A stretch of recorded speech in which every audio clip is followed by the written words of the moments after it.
All right. What is up, everybody? Happy New Year. Welcome to another stream. I'm Tom McGurl. As always, thank you for watching. We're going to pick it up here with another Learn Rust Live series, as we're calling it. We'll be finishing our grep clone, which is going to be really fun. Little command line utility for you there. So that should be good. Hopefully that light's not in the way there.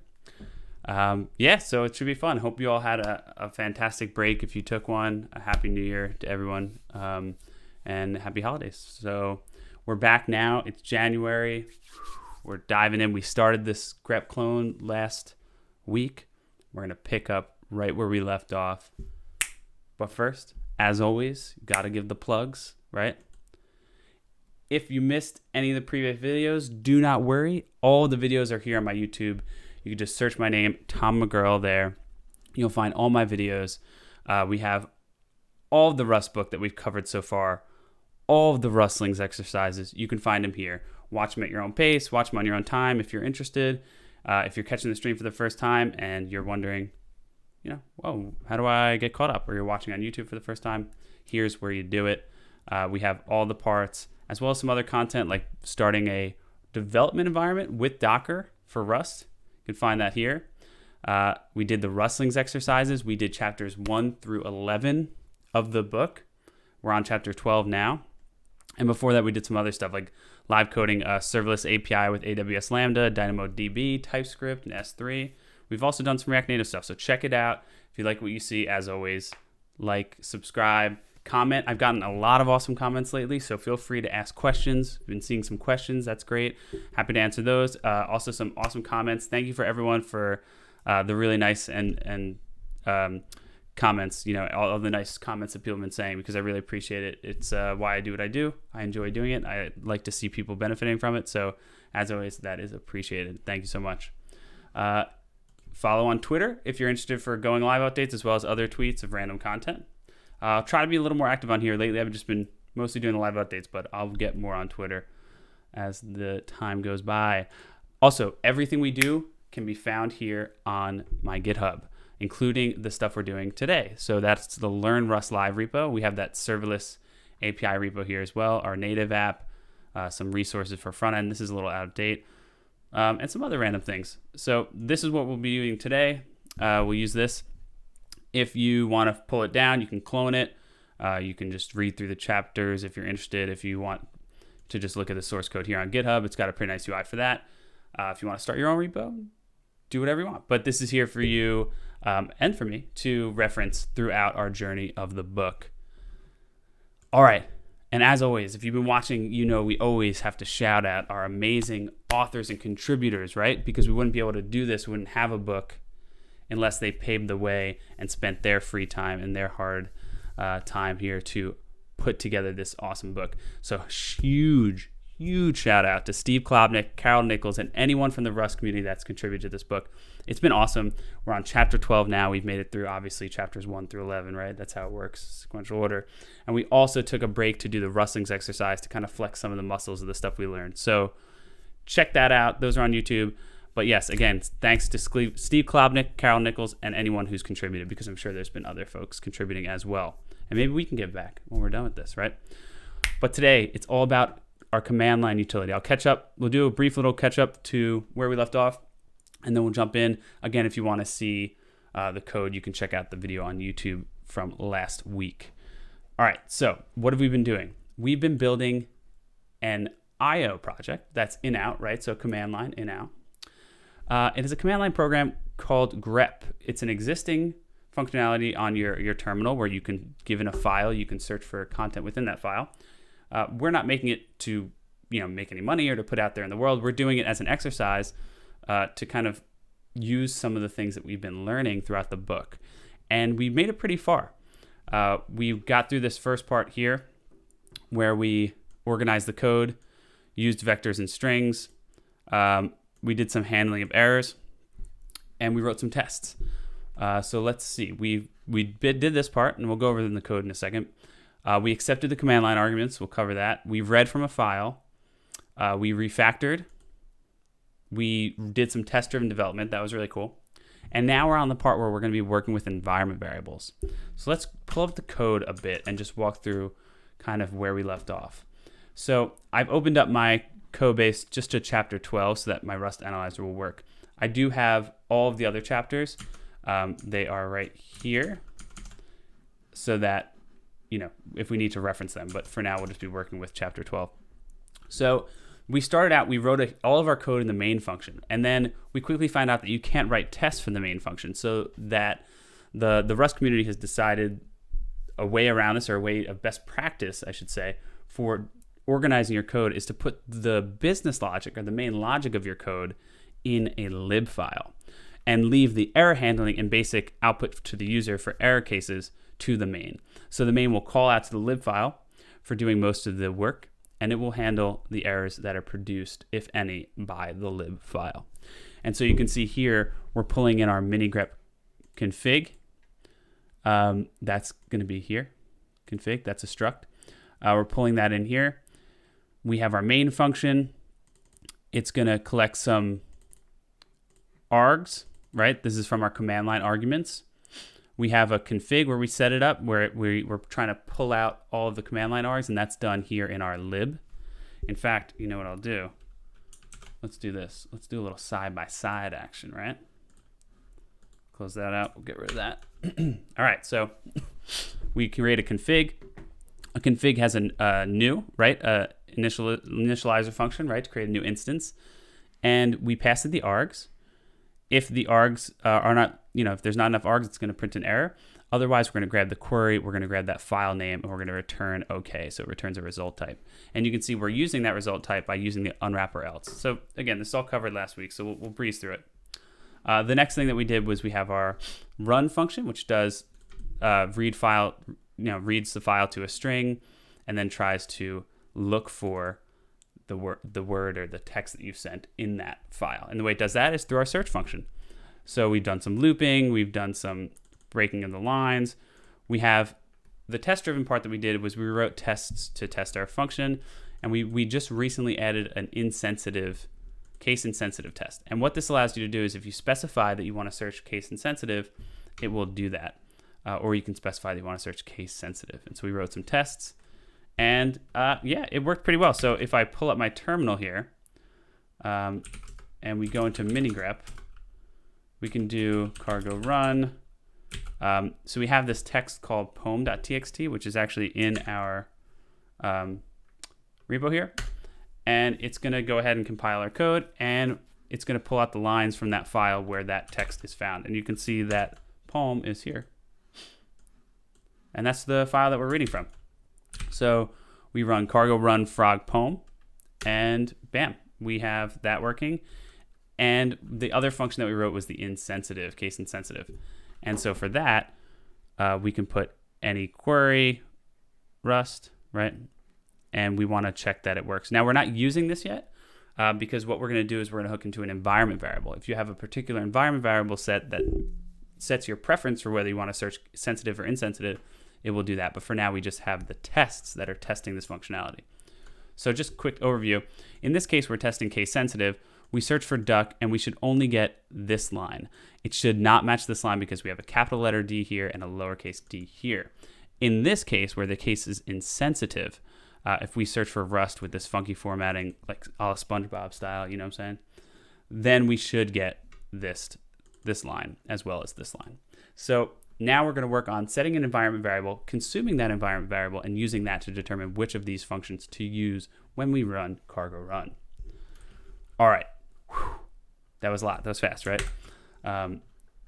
Let's go on to the book here. We're going to go ahead and we're going to move this down here.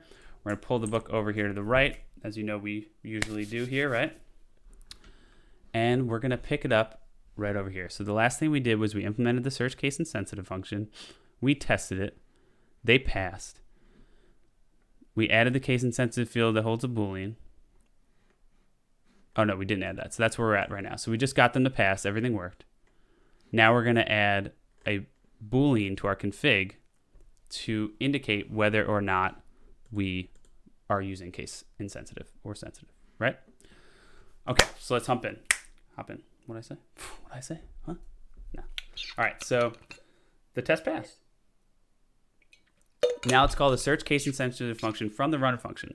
First, we'll add a configuration option to the config struct to switch between case sensitive and case insensitive search. Adding this field will cause compiler errors because we aren't initializing this field anywhere yet. So let's go ahead and add it to our config. So we're just going to do, it's going to be public, it's going to be case sensitive, and it's going to be a bool, true or false, right? Note that we added the case sensitive field that holds a boolean. Next, we need the run function to check the case sensitive field's value and use that to decide whether to call the search function or the search case insensitive function, right? So we're going to leverage that, and based on if it's set to true, we'll call case sensitive. If it's set to false, we'll call case insensitive. Okay, so we look at our run function and we can see some differences here. So here we have if results equals if config case insensitive. So it's a let results equal, and then we have a condition. So this condition is going to be an expression, right? So we can actually use a condition in this way. Probably something different than you've seen with something like JavaScript. However, if you've used a ternary expression in JavaScript, you see something very similar to this. It's just a cool way to handle this. Greyjack is back. Welcome back, Greyjack. And you can see we're using your amazing theme. I've been really loving it. So anyone watching, if you like the theme we're using, Greyjack made it. He's in the chat right now, and it is fantastic. We've been using it ever since we got Rust Analyzer to finally work. So pretty cool. All right. So thanks for stopping by, Greyjack. And now we're going to set results equal to one of these, right? So we're going to set it equal to calling one of these functions. Okay, so where are we going to do that? Well, we're going to do that here. So right now we have our run function doesn't do anything, right? So our run function right now, it just does contents, read to string, and then it does for line string in search. It calls the search right here. Instead, we're going to create a variable for this called results. So let's do that now. So let results equal if config dot case sensitive, because again, config is passed in here. Well, then we're going to do search, and we're going to do a regular search, and config.query, and we're going to pass it a reference to contents. And check this out. Look at this. Look how cool this is. We're getting the inline type inference, right? We didn't type that. Inline type inference. Regolo app, what is up? No problem. Thanks for coming back. Happy to have you back. And Greyjack in the chat says, by the way, if anyone sees any consistency in my theme in any language, go open an issue in the theme repository. Awesome. Thanks, Greyjack. Yeah, I'm loving it. The other thing is we have Rust Analyzer working here, so you can see the type inference, which is really nice. We did not type this. It's just giving it to us, so that's really fantastic. All right, so we have search config contents. So again, if it's case sensitive, just use the regular search. Otherwise, if it's case insensitive, right, so we just use an else, that's the only other option, we're going to search case insensitive, and we're going to pass it, again, the query, which is stored under config.query, and we're going to pass it a reference to the contents. Why are we passing it a reference to the contents? Well, if you look at our search function takes a reference. And the reason it does that is because it's saying that the string slice is going to come from contents and not from the query. Right, so we learned about that last, and that's the lifetimes, right? Okay, so now we have this conditional. We need a semicolon, right? And here it says, finally, we need to check for the environment variable, right? We haven't done that yet. The functions for working with environment variables are in the env module, which makes sense, environment, right? It's in the standard library. So we want to bring that module into scope with use standard env. So we're going to throw that at the top of the file.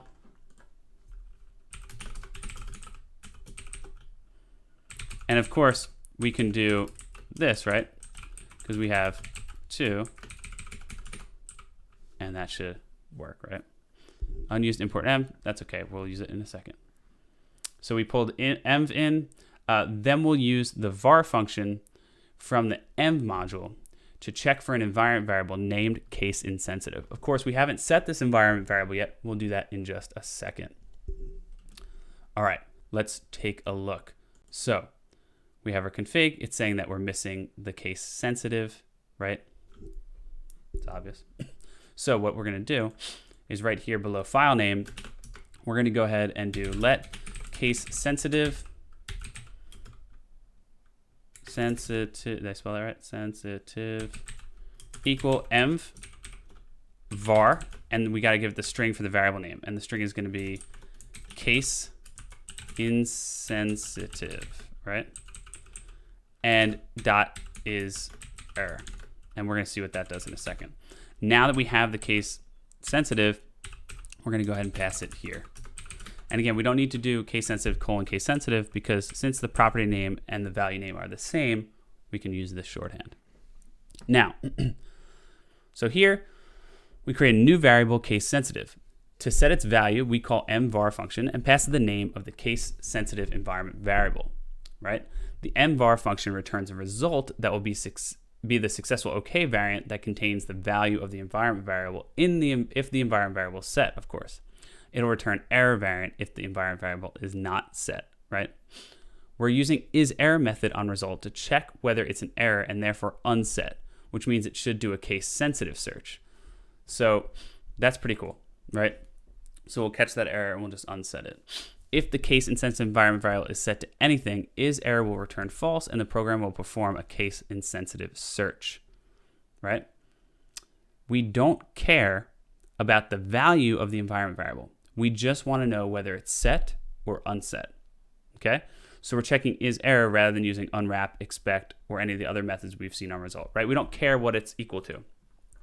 We just want to know if it's set or unset, and that's why we're using a bool here. And you can see my editor here is inferring, it's showing the inference that Rust is making, and it's inferring that it's a bool. So that gives us a nice hint. And Greyjack in the chat said, yeah, inline hints is a must for me.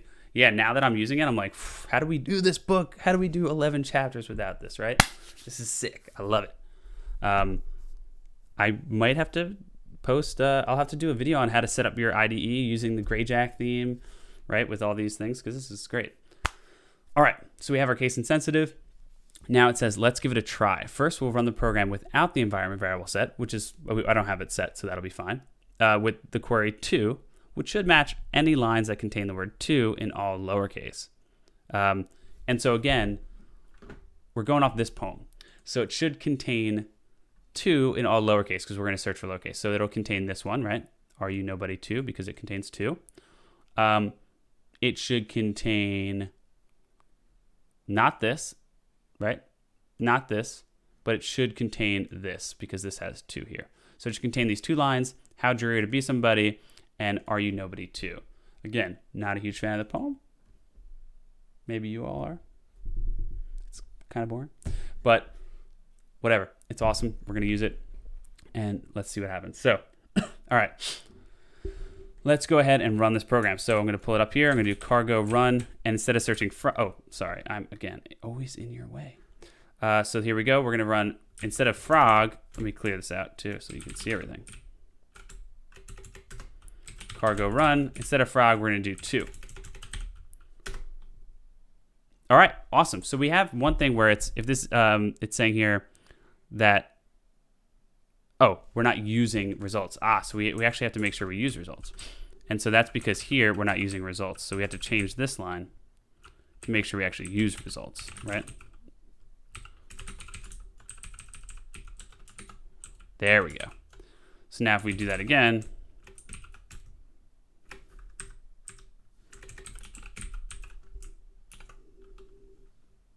there we go. It ran, we got the right output. Awesome. All right. Now we're going to set this environment variable. So actually I'm going to go ahead and move to the top left here so that I'm out of your way, because we're going to be going through this part. So I'm going to clear this out. So we're going to set this environment variable. So we got the right thing. So that's great. So now we're going to set the environment variable to the number 1, just so that it's set. And once it's set, we should get a different output, right?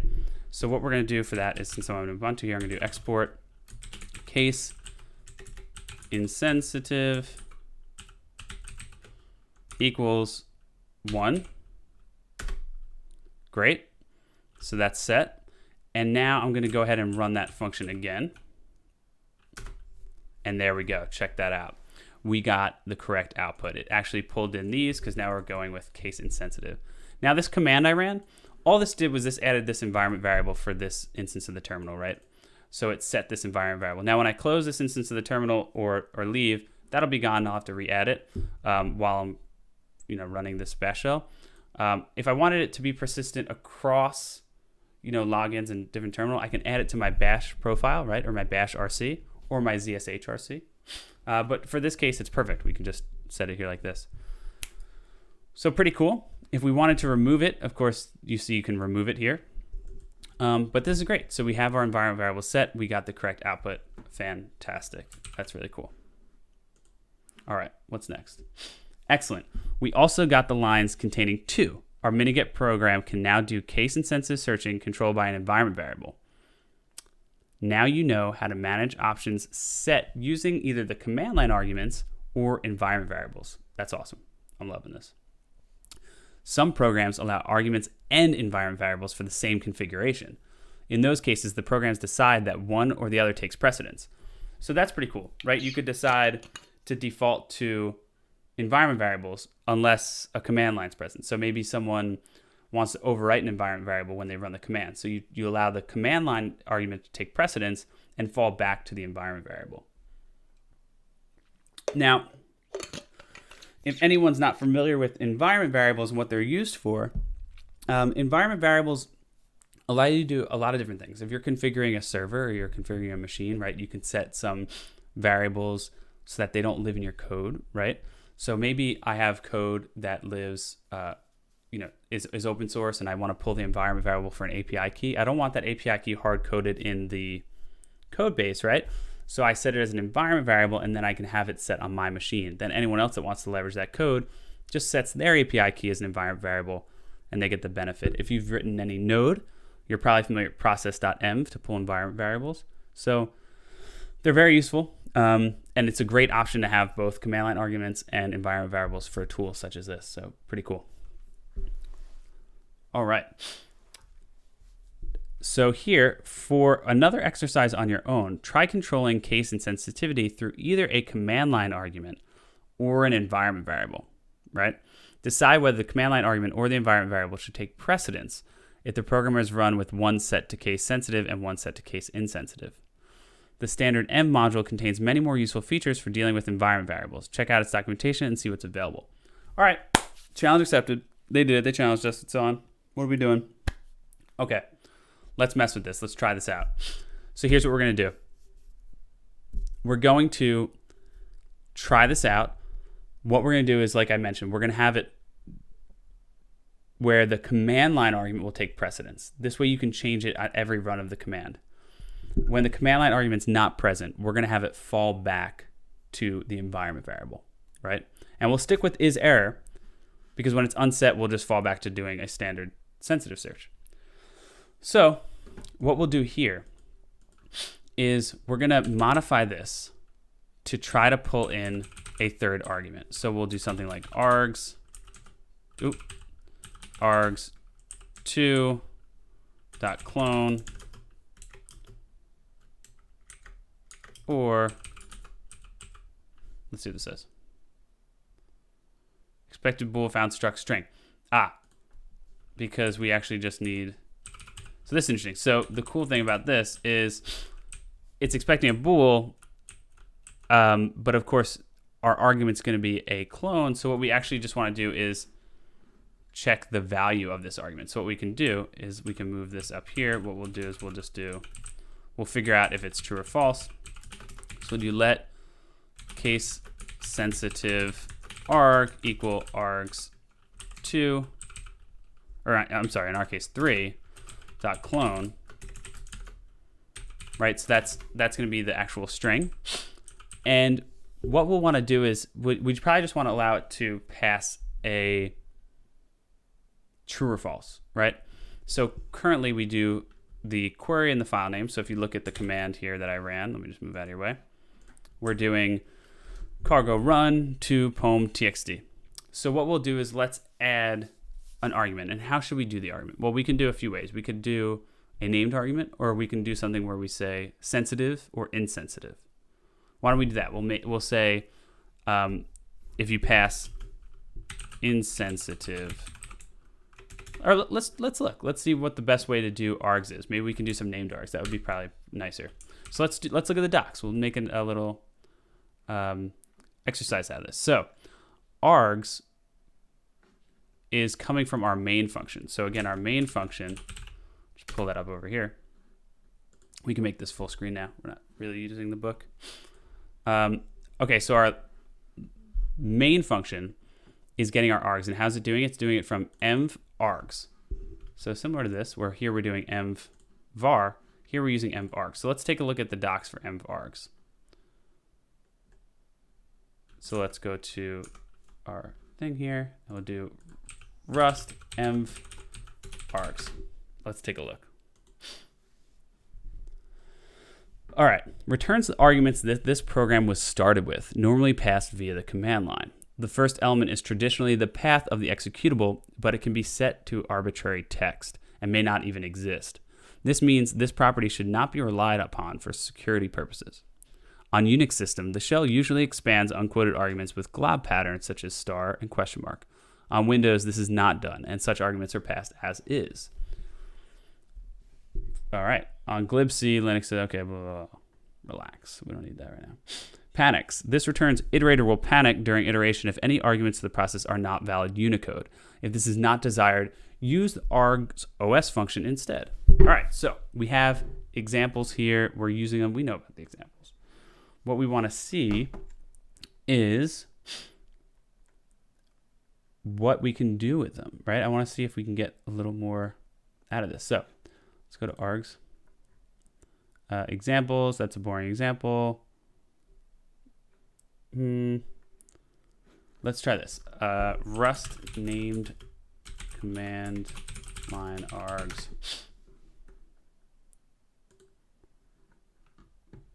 Command line applications in Rust. Standard args. Expect no pattern given. All right, let's see. Getting the arguments. All right, so let's do this. Let's see. So we can definitely just parse it as a string. Like we could do, blank equals. Oh, here. So we could do, let's see. Let's go to this Rust Cookbook. I saw a Rust Cookbook come up. What's that? All right, sweet. Args. Oh, this is using a utility here. Hold on. This is the same docs. This is a crate. All right, here's what we're going to do. Let's just get it working first, and then we'll change it. This way we can jump in a little bit. I want to code. I'm not trying to read right now. You know what I'm saying? I've been reading so much. All right, so how are we going to do it? We're just going to parse it.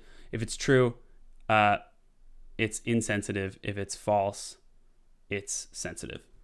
So what we want to do is we're going to do parse string to bool in Rust. We're going to search how to do this.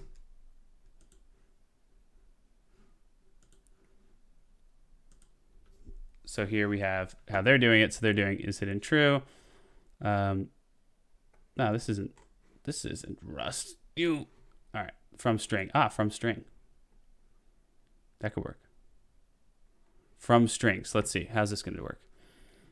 From string method is often used implicitly through parse methods. Okay, so from string does not have a lifetime parameter, so you can only have parse types. Okay, so that's like more of integer 32. All right, so let's do this. Let's go to bool. Let's look at bool, the type, and see what we can do with it.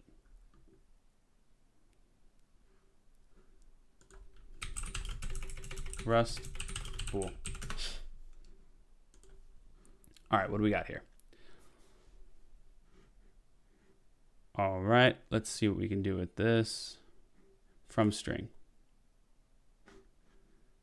All right, let's see if we can get it. So let's go ahead here. Again, this is our main function. I'll just close this out for a second. So we have our clone function here where we're pulling out args3. What are we going to do? We're going to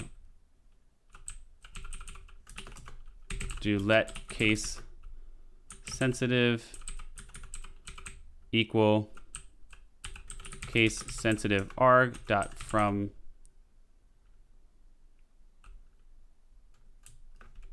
what is it? From string? from str. So we'll do bool, oops, sorry, bool from, how do I, let's see, let's look at this example here. I feel like I'm not doing this right. From string. All right, so let's try that. So from string, from string. So we need standard string from string, and we do it on that. Okay, so let's try that. Let's pull this in. So we're going to use the from string method, and we're going to pull it. We're going to try to pull it off the Boolean, and it might error. So we might have to handle these errors. You can search directly on the doc site. Oh, nice.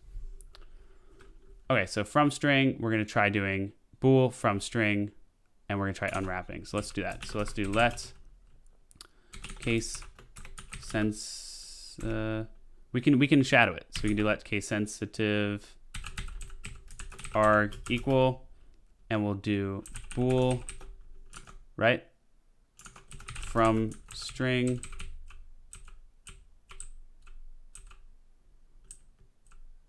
and we'll pass it. What are we gonna pass it? We'll pass it case sensitive arg. I don't think we actually need that. All right, what does it say? No function or associated item name from string found on type bool in the current scope. Items from traits can only be used if the trait is in scope. Okay, so did I do that wrong? Okay, there we go. And here it's saying mismatch types, expected string slice, found string. Okay, so what we need to do there is go ahead and add that. Okay, so now we have shadowed this value to change the type of it. So this value now is a result. It's either a bool or an error. And so what we'll do is we'll just unwrap that, right? So now the type of this will be a bool, or if it errors, it'll go back to main, right? So Greyjack in the chat said we could also just use parse method instead of the bool from string. So what that would look like, and I'm going to show this because I think this is a nice way to do it. We would do case sensitive arg and then call parse or .parse on that. And then we provide the parse the Boolean, which is case sensitive arg. And we have to specify that we want a bool, I believe, right? Let's see, do we do this correct? Bool, oh, obviously, yeah, the type, okay. So it's kind of like, I think if we probably did this here, we could probably get away with this, right? If we specified that this should be a bool. Results bool, parse bool error or something, right? I think if we do this here, now we just specify bool. I feel like my syntax is messed up. What does it say? Oh, let's see. Making a mess here. My insert is messed up. All right, so what does it say? Parse. Parses the string slice in another type. Errors. Because parse is so general, it can cause problems with type interfaces such as parse. A few times you'll see the syntax. Okay, so turbofish, right? We talked about this. No parameters. Oh, no parameters. That's why. So I'm doing it on that. Good call. So we don't need to pass this. And here we'll need to do this. Okay. And so we should, I wonder if we can get rid of this because we are, I wonder if we do this, if we can actually ditch that. That should work. Okay, no. So we do need to go with that. Okay. And what does it say here? Oh no, it says mismatch types, expected type bool, found closure. Oh, that's because we have to do this. Case sensitive. So we probably can get rid of that. We can get rid of that, right? I think we can just do parse, and I think we can just specify that it's a bool, and that'll work for that case, right? And then what we'll do here is we'll do this is equal to case sensitive arg or the environment variable. So what it's going to do is it's going to first check if this is there. If it is, it'll use that. Otherwise, it'll default to the insensitive. Now, we're going to make this argument a little better because true false is not really great, right? It's not great documentation around that. We don't know what that means. So is it like true sensitive or true insensitive? In this case, we're going to use it as true sensitive. Now there's a problem here. Maybe you all caught it up on it. Maybe you didn't. If I want it to search sensitive, if I pass false and this Boolean evaluates as false, it will fall back to the environment variable, which could be true. If I want the argument, the command line argument, to always take precedence, I need to use it whether or not, if it's present, I always need to use it. So this isn't going to work. So again, the reason this won't work, if I pass false, this becomes false and it'll default to this. Whereas my intention when I pass false might be to not treat it insensitive. So it's probably better in this case to actually use insensitive or sensitive as a string. So that's probably what we'll do. I think it'll be a better interface. So let's go ahead and modify this. I think that'd be much nicer. You can pass sensitive or insensitive as an argument. So let's do that. So what we'll do is, well, if we want, we can test this and see that that's the case. Let's write that. Let's write a test for this.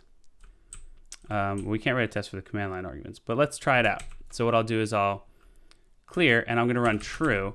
And so it should search insensitive. First, let me get rid of that case sensitive environment variable. So let's set this to, let's see, how do we unset it? Let me just search how to unset it for unset environment variable Linux. I forget how to unset them. Not there, not there, not there. So export is how we did it originally. Unset. Okay, so it's just unset. Oh, nice. So we'll do unset case insensitive. So if I did, just to show what it is right now, if I did case insensitive,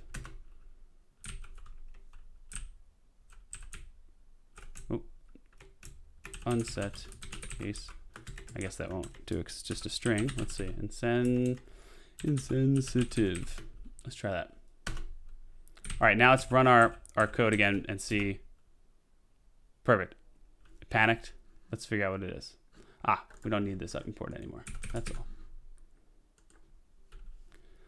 Index out of bounds 3 because we didn't pass anything. So it panicked because we didn't pass anything because we made it required, which we also probably shouldn't do. But so let's try passing false. So it should fall back on the environment variable. So it fell back on the environment variable and it did a case insensitive still, probably because my environment variable is still set. So my unset probably didn't work. So let's see, echo case insensitive. Okay, so it's still set. So what if I do unset case insensitive? Ah, it's not working. Okay, why is unset not working? Let's see.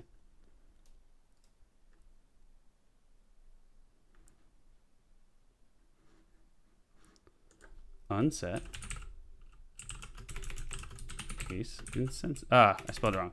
Insensitive. Now let's see. Okay, we're good. We're unset. So now if I run that again, sorry about that. If I run cargo new with false, good. So it ran it in a sensitive way. That's great. But what if I specify true? Ran it in a sensitive way. What if I did capital T? Well, there we have an error. It couldn't parse true as a Boolean. So main panicked at called rust unwrap on error parse bool error. So let's try passing true again. We can still, it's still doing a case sensitive search. So let's see why that is. It's because our variable here is case sensitive, not case insensitive. So what we want to do is what we're specifying here is whether it's sensitive, which is confusing, right?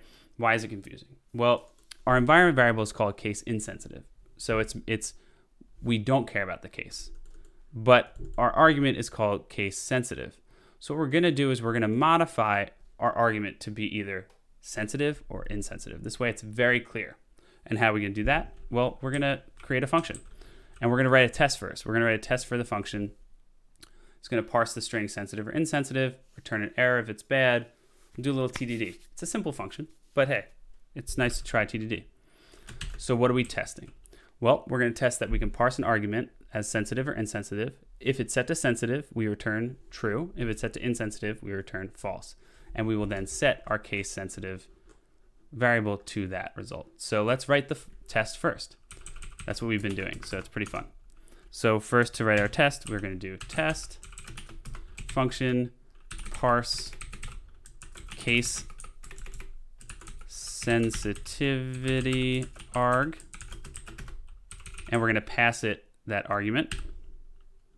So that argument is going to be we're going to call it case sensitivity arg, and it'll be a string, ideally, right? And what are we going to do? We're going to do if case sensitivity arg equals, and we'll probably want a constant for this. We could probably create a constant at the top for these two values, but for now we'll just do sensitive. And we can actually just do return true, right? Else, well, actually this is the case. We're doing the test here, so I'm doing this all wrong. Sorry, I was writing the function where I should be writing the test. So let's exit that out. So this is the test. It's called, well, what do you call it? Let's call it case sensitivity. What should we call it? We'll call it case sensitivity arg. Yeah, we'll just call the test that. And we'll do let case sensitivity arg equal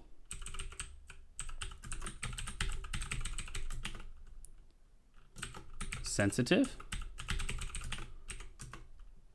And then we're going to call a function that doesn't exist yet, parse. So we'll do assert.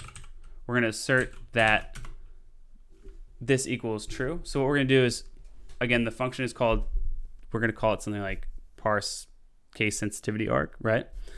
And it's going to return true if sensitive is passed. If insensitive is passed, it's going to return false. Okay? So what we're going to do here is we're testing that when sensitive is passed, it returns true. So we're going to do assert equals. I think we might even be able to do assert true. Assert. Let's see, what else do we have available to us? Assert.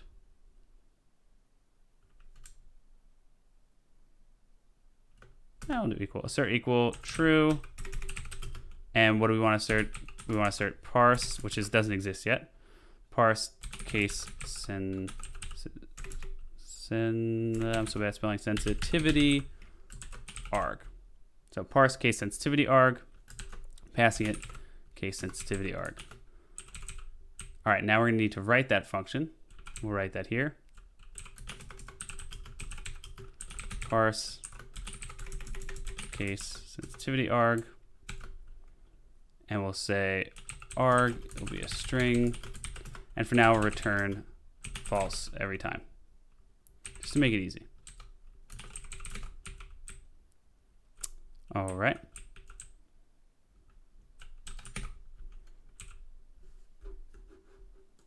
And the return type here is a bool. All right, so here we're passing it case sensitivity arg, which is a string slice. So what we'll do is we'll change that to string from, there we go. And we'll just return false. So now if we run the tests, cargo test, we'll see we get a failure, case sensitivity arg sensitive. So you can see here, the left expected true, but the right was false. Let's write some more tests. Let's write some tests for the other cases. What's our other case? Well, our other case is when we pass something invalid or when we pass a string of insensitive. So for that, we'll do insensitive, expect it to equal true, expect it to equal false.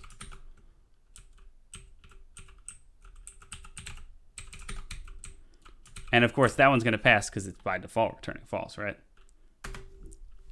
So that one passed. We still have the first one failing. But now let's add another test. And for this test, we're going to test if it's something invalid.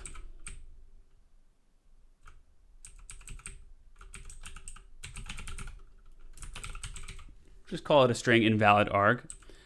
And what we'll do here is we'll default to false. So we want invalid arg to default to false. So basically sensitive will be true, anything else will be false. And we probably don't need an entire function for this, but if we did want to change functionality, it's nice if it's broken up. So let's say, for example, we wanted to support passing, any kind of arg, and we'll probably like to lowercase the argument just in case and do things like that. So it's a good way to handle it. So let's save that.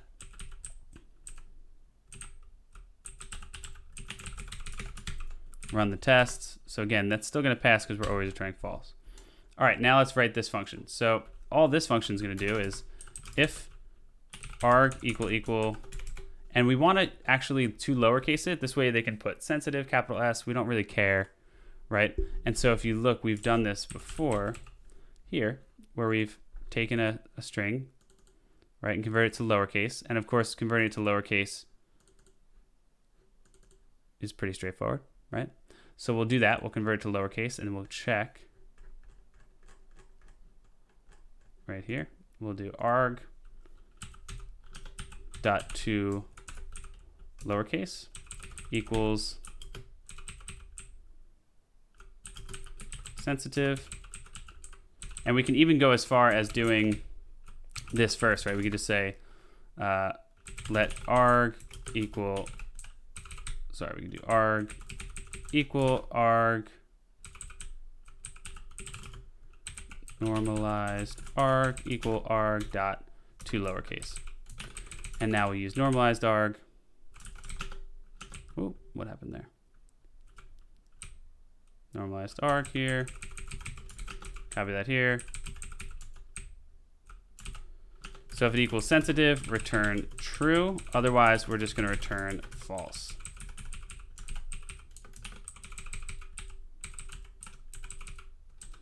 And we'll just do that, save that. And what does this say here? Unnecessary parens. Oh yeah, I still used to doing that from JavaScript style. All right, so now we can run our tests, make sure everything passes.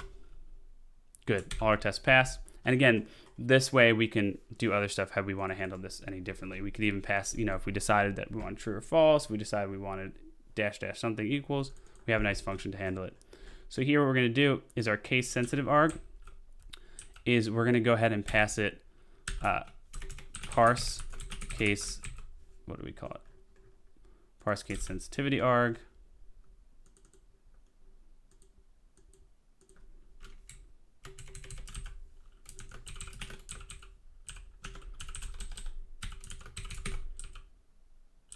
And now we have a bool. And here we'll do, so that's going to return true or false.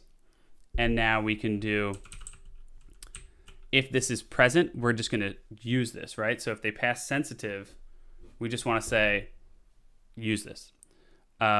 If they didn't pass anything, right, then we want to always default to this. And again, we still get the problem where if this is false, it's going to go and use this.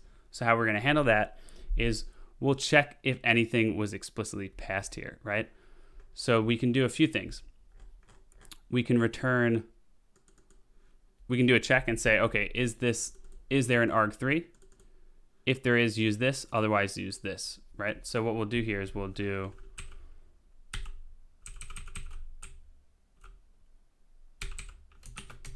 if args, so we'll do this, we'll do let use case sensitive arg equal false, and then we'll do if args 4,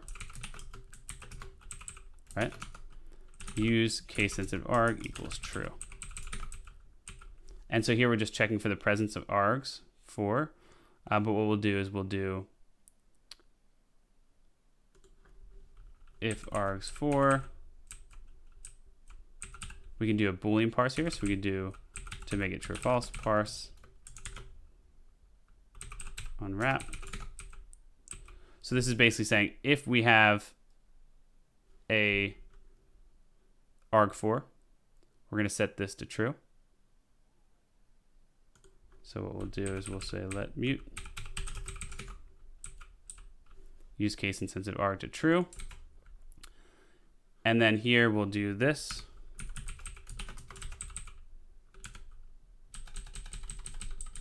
We're going to pull this out. Let mute case sensitive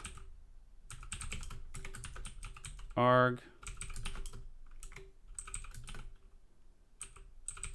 Set that empty. And here we'll set it equal to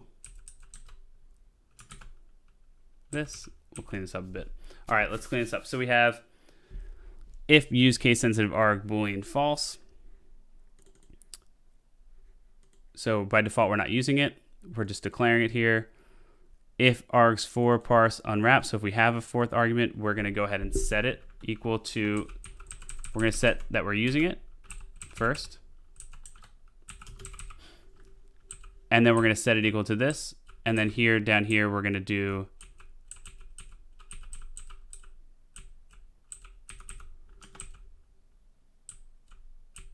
we'll just do this. We'll do case sensitive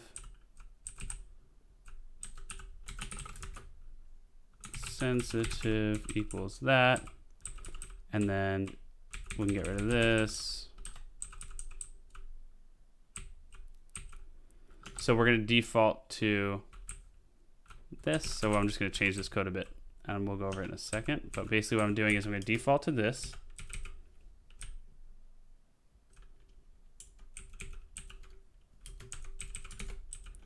Okay, so case sensitive is going to default to this. If we have this value, we're going to change case sensitive to the value that comes from our arg. And then we're just going to do it that way. Okay, so let's walk through it because I made it a little confusing. But that's okay. Much better.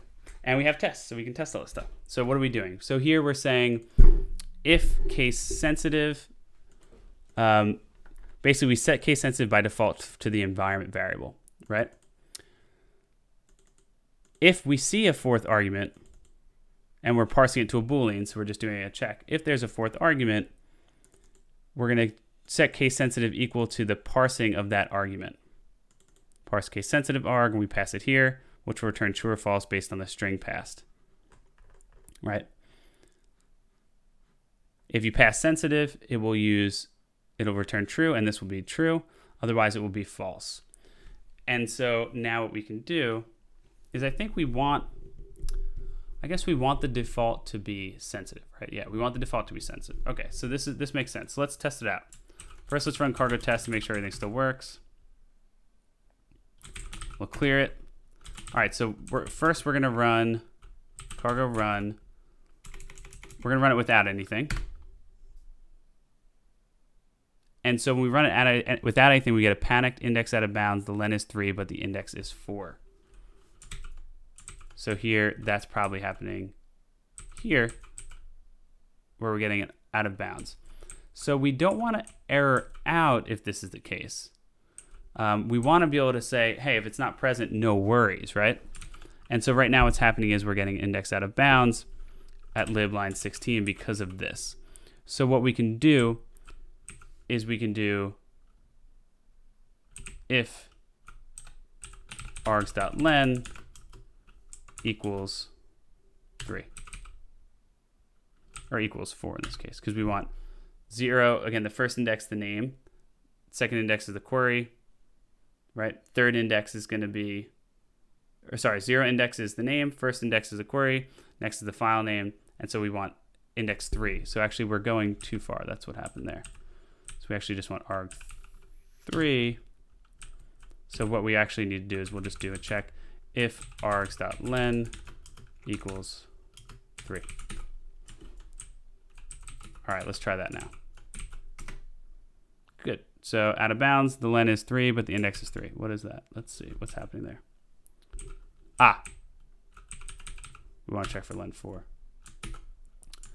There we go. Let me just clear this and run that. Let's see what happens. All right, so we got it there. It was case sensitive, right, by default. Are you nobody too? Okay, so now let's pass sensitive. We should get the same result. Cool. Now let's pass insensitive. Nice. So insensitive worked, right? So we got this value. Pretty cool. Now let's pass something invalid. Good. So we treated the invalid value as insensitive. I think what we actually want to do is treat the invalid value as sensitive, right? We want our default to be sensitive. So what we'll do here is instead of this, we'll just change our code a little bit. And what we'll do is we will do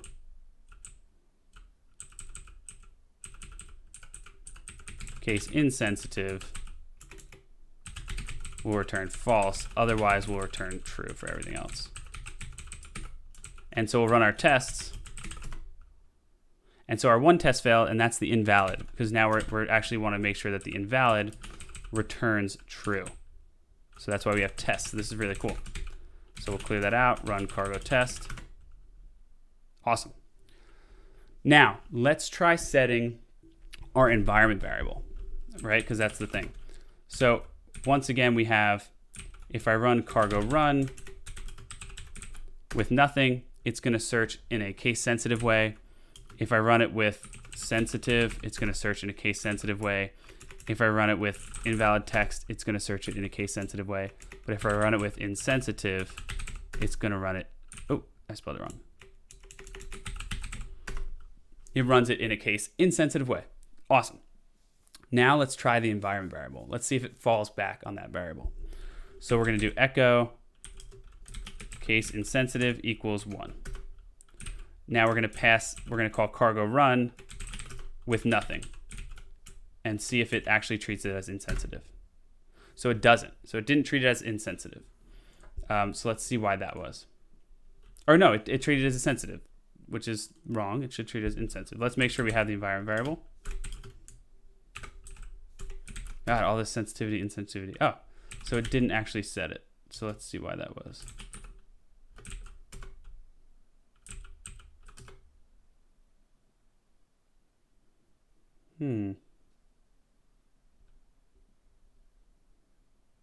Oh, because I'm doing, okay, hold on. Let me do export. I'm doing echo. That's why. Case insensitive equals 1. Now, why is it not echoing? Okay, there we go. Sorry about that. Okay, so now we have our thing set to 1. So if I run cargo run poem text, good. It treats it as an insensitive way. It's using that environment variable. Now, here's that use case we want to test. If I specify that I want it sensitive, even though my environment variable is set, it should search in a sensitive way. So let's do that. Bam. Pretty cool, right? Awesome. All right. So that was a fun little distraction, right? Let's go back to our book and see what is next. Let's open this up, get rid of this, get rid of this. Cool. Thanks for bearing with me on that. That was pretty fun. Oh, we lost our Rust programming language book. We're on chapter 12. What part? We're on. So we just finished this, working with environment variables. Now we're on to writing error messages to standard error instead of standard out. All right, sweet. Let's check it out.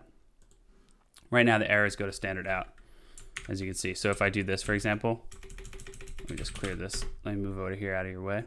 If I were to provide not enough args, right? See, oh, that was an error because it couldn't find the toml. But if I went to mini grep and ran cargo run, and I did cargo run to poem.txt, if I just mess this up, you'll see it's just doing application error. It's not actually giving us a nice error like that. So we're going to fix that. All right. It always amazes me how different the Rust book is compared from when I first learned Rust. Oh, that's all. Yeah, I mean, I guess that means they're updating a lot, which is really cool. Maybe changing chapters and stuff. I mean, it's really awesome. And just the fact that they update it often is pretty sweet. I bet if we went back to the beginning, stuff's already changed since we started. I think we just started in the summer, so it'd be pretty cool to see how things have changed. I've been really enjoying it. It's fun. All right. At the moment, we're writing all of the output to the terminal using print line, right? The print ln macro. Most terminals provide two kinds of output: standard output, standard out, for general information, and standard error for error messages. The distinction enables users to choose to direct the successful output of a program to a file, but still print error messages to the screen. That's important, right? Maybe you want to write a function that prints, like they said, you might want all the output to go to a file where the error to go to the terminal. And if they're not separated, then you won't be able to do that. The print ln macro is only capable of printing the standard output, so we have to use something else to print a standard error. Makes sense? Checking where errors are written. First, let's observe how the content printed by minigrep is currently being written to standard output, including any error messages we want to write to standard error instead. We'll do that by redirecting the standard output stream to a file while also intentionally causing an error. We won't redirect the standard error stream, so any content sent to standard error will continue to display on the screen. All right, let's see. Great. Gray Jack in chat said, the one thing I missed from people learning now is that the new book doesn't teach about label and loops, so you can break from different levels of loops. Oh, that's pretty cool. I'll have to search that. Command line programs are expected to send error messages to the standard error stream, so we can still see our error messages on the screen even if we redirect standard output stream to a file. Our program is not currently well behaved. We're about to see that it saves the error messages output to a file instead. The way to demonstrate this behavior is by running the program with the output, right, the greater than symbol, and the file name output txt that we want to redirect the standard output stream to. We won't pass any arguments, which should cause an error. Let's try it. Let's try it out, right? Let's try it out. All right, so let's do it. So we're going to run cargo run. We won't pass any error arguments, and we're going to put it to output.txt. All right, now let's go ahead and open that file.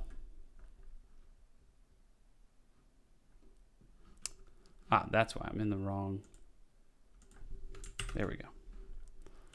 Let's see. Did it put it in our folder? There's our output.txt, and there's our error. Awesome. Pretty cool. The greater than syntax tells the shell to write the contents of standard output to output.txt instead of the screen. We didn't see the error message we were expecting to be printed on the screen, so that means it must have ended up in the file, and wow, it did. Right? It did. Pretty cool. All right. Yep, error message is being printed to standard output. It's much more useful for error messages like this to be printed to standard error so that only data from successful runs end up in the file, right? We don't want crappy files with all those errors, right? We want to see the errors in the terminal. Or maybe you want to print the standard error to a different file, right? Printing errors to standard error. Here we go. We're about to learn how to do it. We're about to learn how to blow it up. Let's go. We'll use the code in listing 1224 to change how error messages are printed. Because of the refactoring we did earlier in this chapter, all the code that prints error messages is in one function, main. Yeah, that's awesome. That's why we did that, right? That's pretty cool. That's pretty cool. You know what I mean? The standard library provides the println, eprintln, error print, right? Macro that prints the standard error stream. So let's change the two places we're calling println to print errors to use eprintln instead. That's very straightforward. Very easy. We're just going to do it here and here. That's all, folks. After changing println to eprintln, let's run the program again in the same way, without any arguments, redirecting the standard output to output. All right, so let's do that. Bam.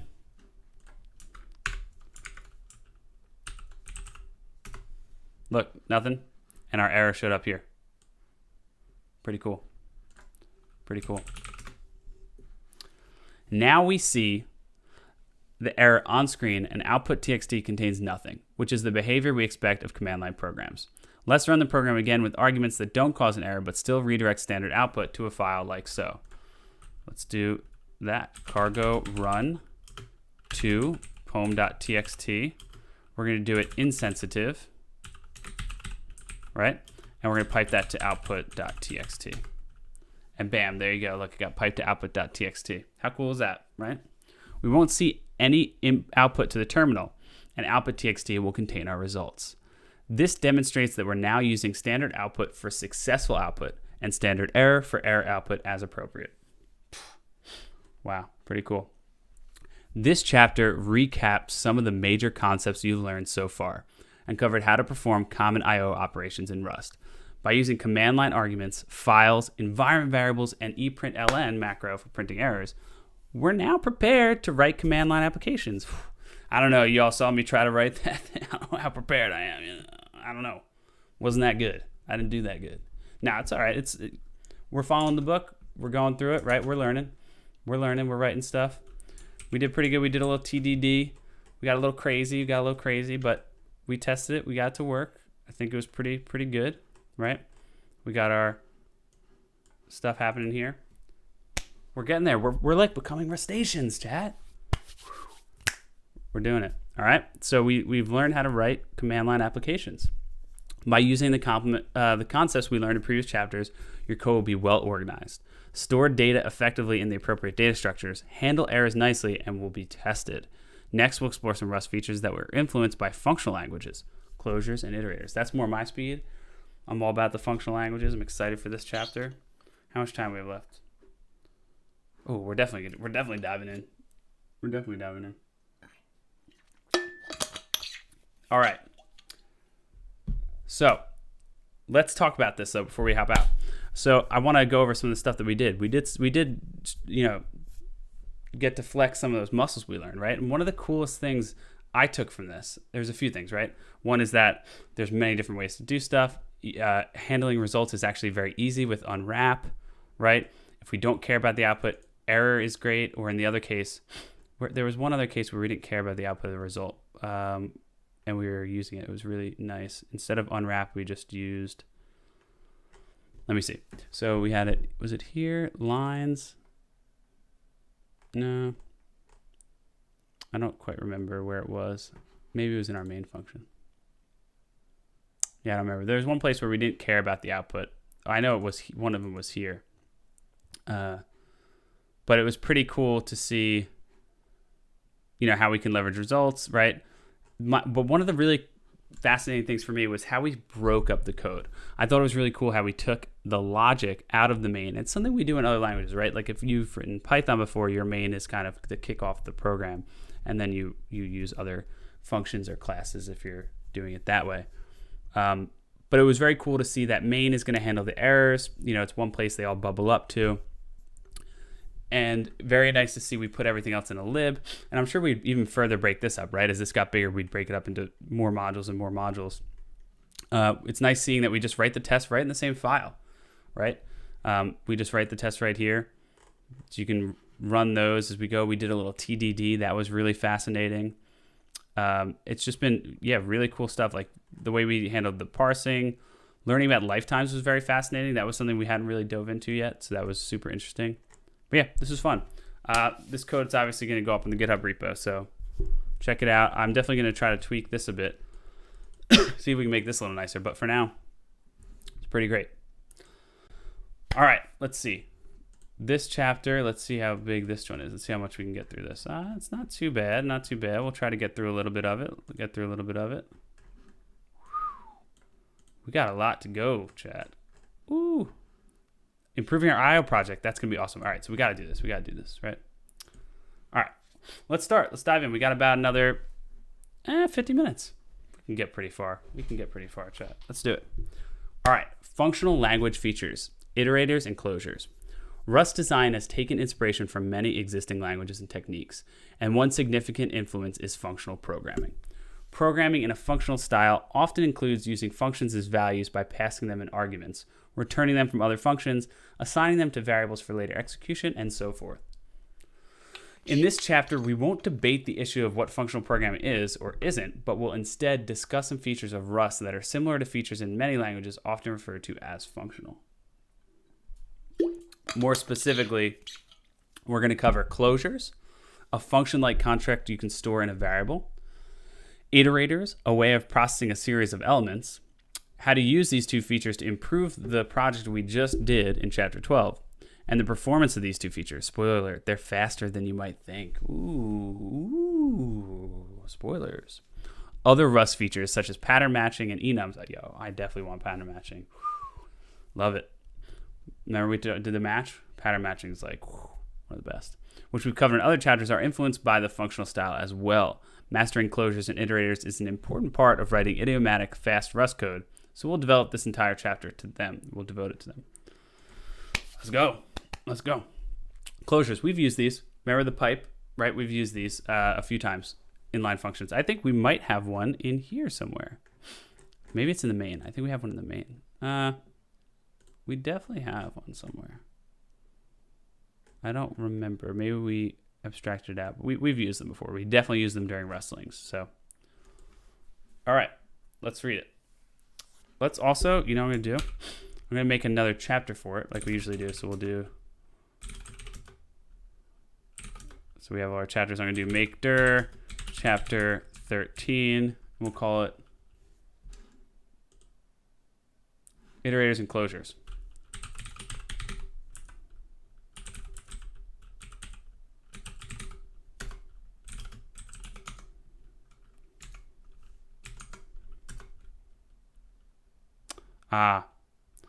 Hold on. We're going to do this instead. Cargo new, chapter 13, iterators and closures.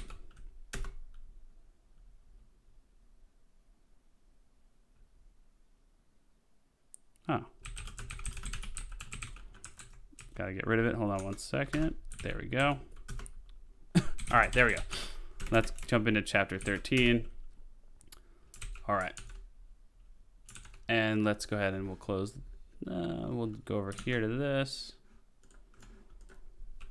Close this out. Close this out. And we'll open up chapter 13.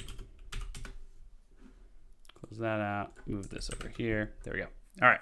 Now we have a place to write our code for chapter 13. All right. Closures, anonymous functions that can capture their environment. Rust closures are anonymous functions that can save in a variable or pass as arguments to other functions. You can create the closure in one place and then call the closure to evaluate in a different context. Unlike functions, closures can capture values from the scope in which they're defined. We'll demonstrate how these closure features allow for code reuse and behavior customization. Now, if you're like me and you're coming from JavaScript, you should be very familiar with closures, right? If you're familiar with other languages where we're doing things like lambdas, you should also be pretty familiar with this concept of capturing values, right? What that means is if you define a value outside a scope and then you create a closure, the closure can store that value. So just really quick, what I'll do is let's pop open a little quick JavaScript terminal because I know maybe not everyone's familiar with JavaScript. But just so, and I don't have Node installed, which is fantastic. But what I can do is I can do it in here. Just to demonstrate, let's do this. Let's open up code, not code sandbox. What's the thing I'm thinking of? Some of JS bin. Is that still a thing? No, CodePen. Let's do a quick CodePen. Codependency, great. CodePen, just so I can show what we do here in JavaScript. So let's go over here. Start coding. I don't want HTML. I just want the JS. So in JavaScript, what we would do is, if you had a closure, we could create some variables, right? Const x equals 4, right? And we could do const add, well, let's call this 4, right? We'll create a function called add 4 to x. And it takes in x and it returns 4 plus x. And then if we called that console.log add 4 to, I don't need the x, just call it that, and then we'll pass add 4 to 3. If we ran that, I don't know if it's going to show the results. Maybe it'll show it in the console.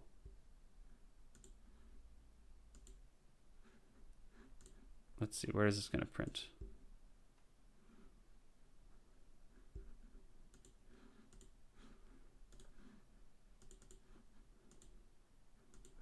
Where is it going to print to?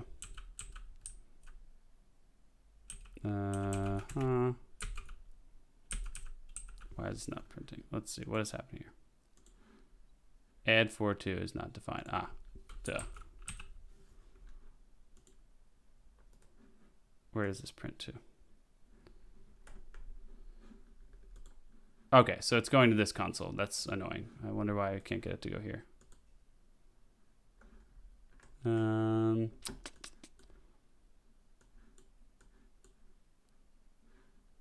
I thought this had a console. I guess it doesn't. Console, there we go. Okay, so there you go. You can see 7's there, kind of. It's small, but you can see it. So the closure here is that we're capturing the value of 4 in this function, right? And so that's how the closure is going to, it's encapsulating that value of 4. So if we move this function, you can see anytime we use it, it's always going to have that value of 4 there, right? We can add 8 to it, right? And we're going to see that there's 12. And you can do some cool stuff, right? Like we've created a function. One of the common cases is, let's say you had a function called add, right? You had an add function. And let's say you wanted add to work in 2 ways. You wanted console.log add 5, 7 to work, and that should equal 12. And you also wanted to be able to use the function like this, add 5, where you could partially apply it. It's a common, this is a good little question that gets asked a lot in interviews, right? So we can use a closure for this, and we can do this in Rust obviously too, but I'm just illustrating it with JavaScript. We could have our function add equals and adds a function that takes x and y, and then we could do a simple if, y, right? If y is present, we could just return x plus y. If y is not there, then we return a function that takes a y and returns x plus y. And so whatever you pass as the value of x is going to be returned here, and you can see it in fact works. So we check, is that present? Is the y there? If not, and you can name this whatever. You could call this z, right? And you can see, there we go, it works. So this is a closure. It's actually storing the value of x. So the first time we call it here, it's putting that 5 in there. It's returning a function with a closure around that 5. So just a little illustration there with JavaScript, and we'll see it, I'm sure, very similarly in Rust. We could try writing that same adder function, but pretty cool. Let's work on an example of a situation in which it's useful to store a closure to be executed later. Along the way, we'll talk about the syntax of closures, type inference, and traits. Consider the hypothetical situation. We work at a startup that's making an app to generate custom exercise workout plans. Yeah, low key. This actually does sound like a lot of startups, right? I mean, I can think of like 4 enjoy your custom exercise workout plan. Rustations, we're getting our own exercise. But yeah, this is definitely a thing. Like, I've seen these, you've seen them, Chad. You've seen them. Anyway, the backend is written in Rust. So we actually like this company, right? This isn't just one of those fluff companies with the unlimited vacation, the yoga, in-house yoga massages. This backend's written in Rust. These are hard Rustations, right? The backend's written in Rust, and the algorithm that generates the workout plan takes into account many factors. The user's age, body mass index, exercise preferences, recent workouts, and an intensity number that they specify. It also takes into account how much Rust experience they have, because if they have a lot of Rust experience, they're a hardcore Rustation. It's going to give like a very intense workout because they know we can handle it. Rustations, right? If they're using Ruby, it's going to be a lot softer, right? It's going to be a lot softer of a nice, relaxing. It'll probably like a spa day, right? Not much exercise there for the Rubyists. The actual algorithm used isn't important in this example. What is important is that this calculation takes a few seconds, right? It's going to be fast. We want to call this algorithm only when we need to, and only call it once so we don't make the user wait more than necessary. We want to store that intensity number, right? We'll simulate calling this hypothetical algorithm with the function simulate expensive calculation, shown in listing 13.1, which will print calculating slowly, wait for 2 seconds, and then return whatever number we passed in. I like that. Let's do that. That's really funny. Okay, so let's create that function. So function simulated expensive, I can't type today, I apologize, expensive calculation. It's gonna take an intensity. It's gonna be an unsigned 32-bit integer. We love working with those, right? And it's gonna print calculating slowly. I like that. And then it's gonna sleep. We're gonna use thread sleep duration from secs. This is cool, from seconds to, and then it's gonna just return the intensity. All right. We probably have to pull in thread, right? Yeah, definitely. And duration. I see that now. Use standard thread and use standard time duration. Awesome. All right. Simulated expensive calculation. Next is the main function, which contains the parts of the workout app important to this example. This function represents the code that the app will call when a user asks for a workout plan. Awesome.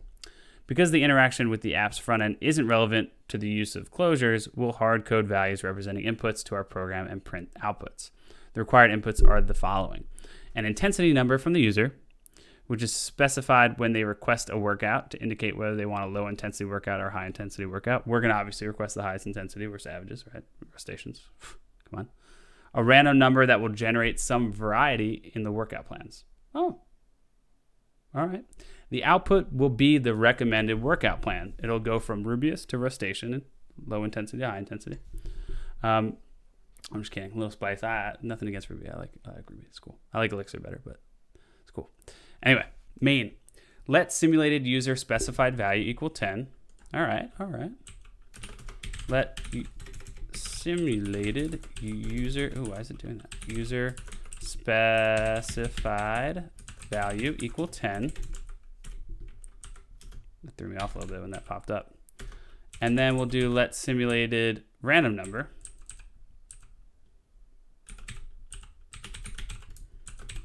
equal 7. All right. And then we're going to call generate, you already guessed it, generate workout, which we didn't write yet, right? We didn't write generate workout yet. We're going to write that in a second. So we're going to call generate workout with the simulated user specified value, simulated random number. Okay. All right. We've hard coded the value user specified value as 10 and the variable simulated random number as 7 for simplicity's sake. In an actual program, we'd get the intensity number from the front end, and we use the rand crate to generate a random number, as we did with the guessing game in chapter 2. You all remember that? It was a while ago. It was fun though, right?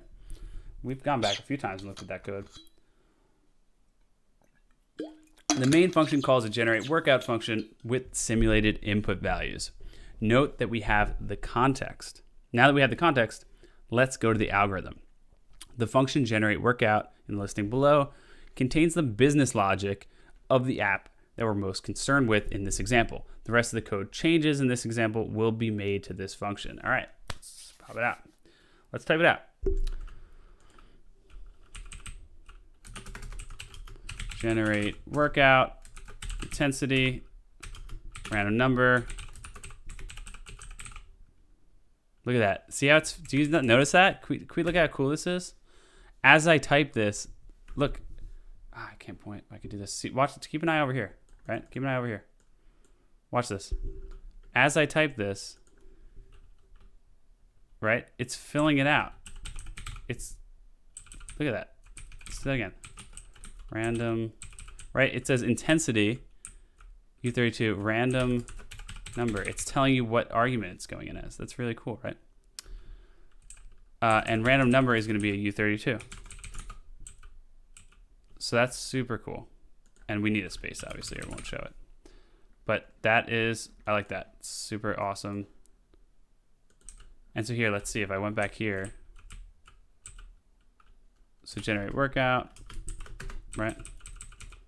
And in here, let me just go down here real quick. I just want to see if it redoes that. So yeah, look at that random number. It shows you. That's so cool. I love that. Okay. Anyway, in generate workout, we have intensity and random number. We're gonna do a check if intensity is less than 25. If we're like talking about like Haskell engineers. Print ln. Today do push-ups. Ooh, intensity. I guess it's gonna go off your intensity. I bet. Oh, it is. All right. So today do blank push-ups. And then it's going to pass it what value. We're going to do simulated expensive calculation intensity. Very cool. Where's this extra parentheses coming from? Out of here. All right. And then it's going to do print ln next, comma, do sit-ups. Simulated expensive calculation intensity. Right? Otherwise, if it's anything less, if it's anything greater than 25, you're trying to go, oh no, it's going to do if random number equals 3. Oh, so there's some random ones. That's like to handle the random cases. Okay, so if random number equals 3, what are we going to do? We're going to print ln, take a break today. Remember to stay hydrated. That's a good tip, right? Otherwise, if it's anything other than 3, we're going to say print ln. Today, run 4 minutes. Very cool. I might use this app. I'm trying to get fit. It's the new year. You see that put on weight. If you watch video 1 from video, now you're at this video, you've seen it. We're going to see the progression. We might have to start using this with some hard-coded values. I think so. All right, so we got simulated expensive calculation of the intensity. All right, let's go through it. The code has multiple calls to the slow calculation function. The first if block calls simulated expensive calculation twice. The if inside the outer else doesn't call it at all, and the code inside the second else calls it once. Let's go over that. This calls it twice.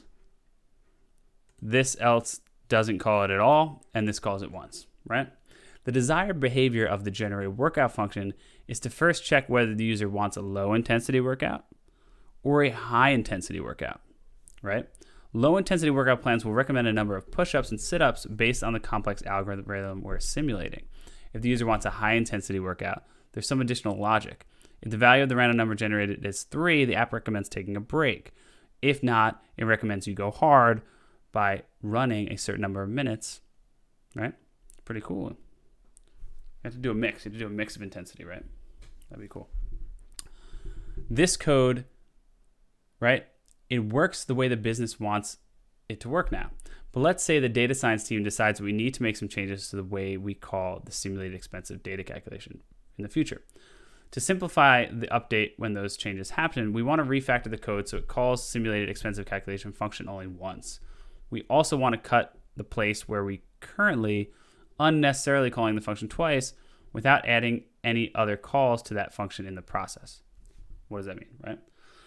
That is, we don't want to call it if the result isn't needed, and we still want to call it only once, right? Okay. I also spelled sit up wrong. Cool. Refactoring using functions. We could restructure the workout program in many ways. First, we'll try extracting the duplicated call to the simulated expensive calculation function into a variable as shown in listing 13.4. So you can see we're calling it with intensity, calling it with intensity, calling it with intensity, right? But the intensity is only passed once. Why we don't need to call it, right? We'll do it once. So let's do that here. Let's do let expensive results equal simulated expensive calculation intensity. I'll complete it for us. Look at that. How beautiful.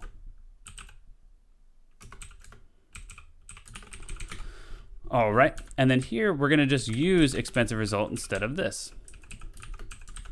Right? Oh, what did I do there?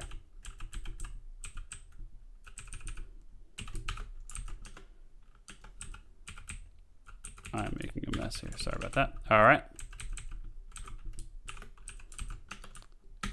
Cool. Saved to a variable. Made it a lot simpler, right? So nice. This change unifies all the calls to simulate expensive calculation and solves the problem of the first if block unnecessarily calling the function twice. Unfortunately, we're now calling this function and waiting for the result in all cases, which includes the inner if that doesn't actually need to call this function at all, right? We want to define code in one place in our program, but only execute that code when we're actually going to use the result. This is a case for closures. Wow. Love it. Love it. Refactoring with closures to store code. Instead of always calling the simulated expensive calculation function before the if blocks, we can define a closure and store the closure in a variable rather than storing the result of the function call. As shown in listing 13.5, we can actually move the whole body of the simulated expensive calculation within the closure we're introducing here. Okay. Let's do it. Let expensive closure.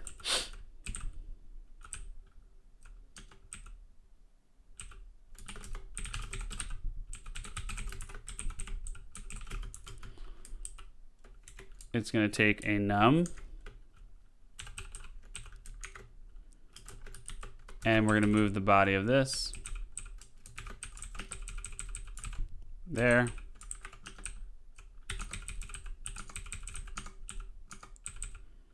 It's going to return num.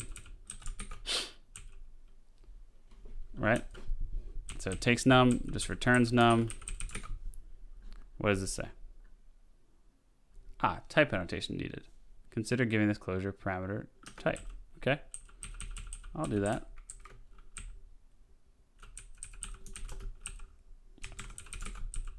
There you go.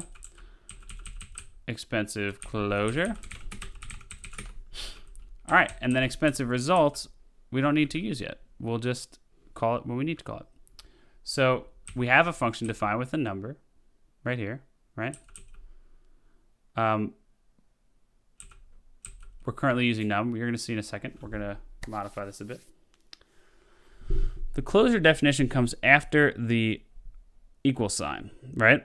To assign it to a variable expensive closure. To define a closure, we start with a pair of vertical pipes, inside which we specify the parameter to the closure. This syntax was chosen because of its similarity to closure definitions in Smalltalk and Ruby. Ooh, interesting. This closure has one parameter named num. If we had more than one parameter, we could separate those with commas like param. Right? We can do that. That's easy. After the parameters, we place curly brackets that hold the body of the closure. These are optional if the closure body is a single expression, so we can leave them off if it's just a short single expression. The end of the closure after the curly brackets needs a semicolon to complete the let statement. The value returned from the last line in the closure body, num, will be the value returned from the closure when it's called. Right? That's pretty cool. Because that line doesn't end in a semicolon just as the function body. So this is going to return it. Just like the implicit return, right? We talked about this a bunch. Okay? Now that this let statement means expensive closure contains the definition of an anonymous function, not the resulting value of calling the anonymous function. So this is a function, not the result. It's not calling it, right? It is the function itself. Make sense? Cool. Recall that we're using a closure because we want to define the code to call at one point, store that code, and call it at a later point. The code we want to call is now stored in expensive closure. With this closure defined, we can change the code in the if block to call the closure to execute the code and get the resulting value. We call a closure like we do a function. We specify the variable name that holds the closure definition and follow with parentheses containing the argument values we want to use. So here we're just using it down here, and I'm sure we're going to change it in a second. But so here we're going to do expensive closure, and we'll call that here.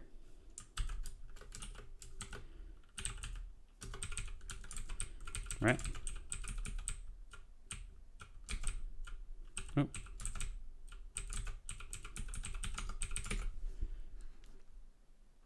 All right. Now the expensive calculation is called in only one place, and we're only executing that code where we need the results. So what do we mean by that? Let's see. So expensive closure is this function, takes a number, right?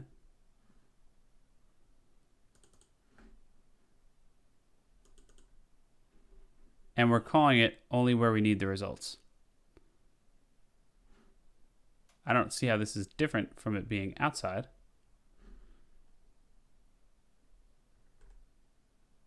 Let's see. Who knows? All right, let's see.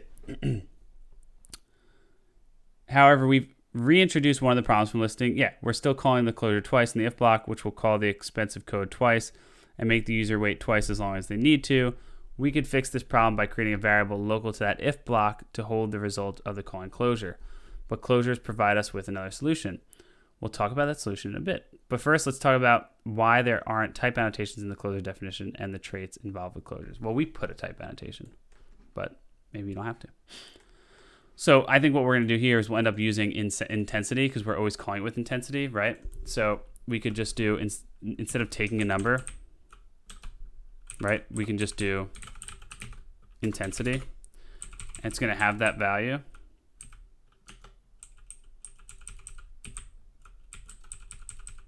Right, so that's one thing.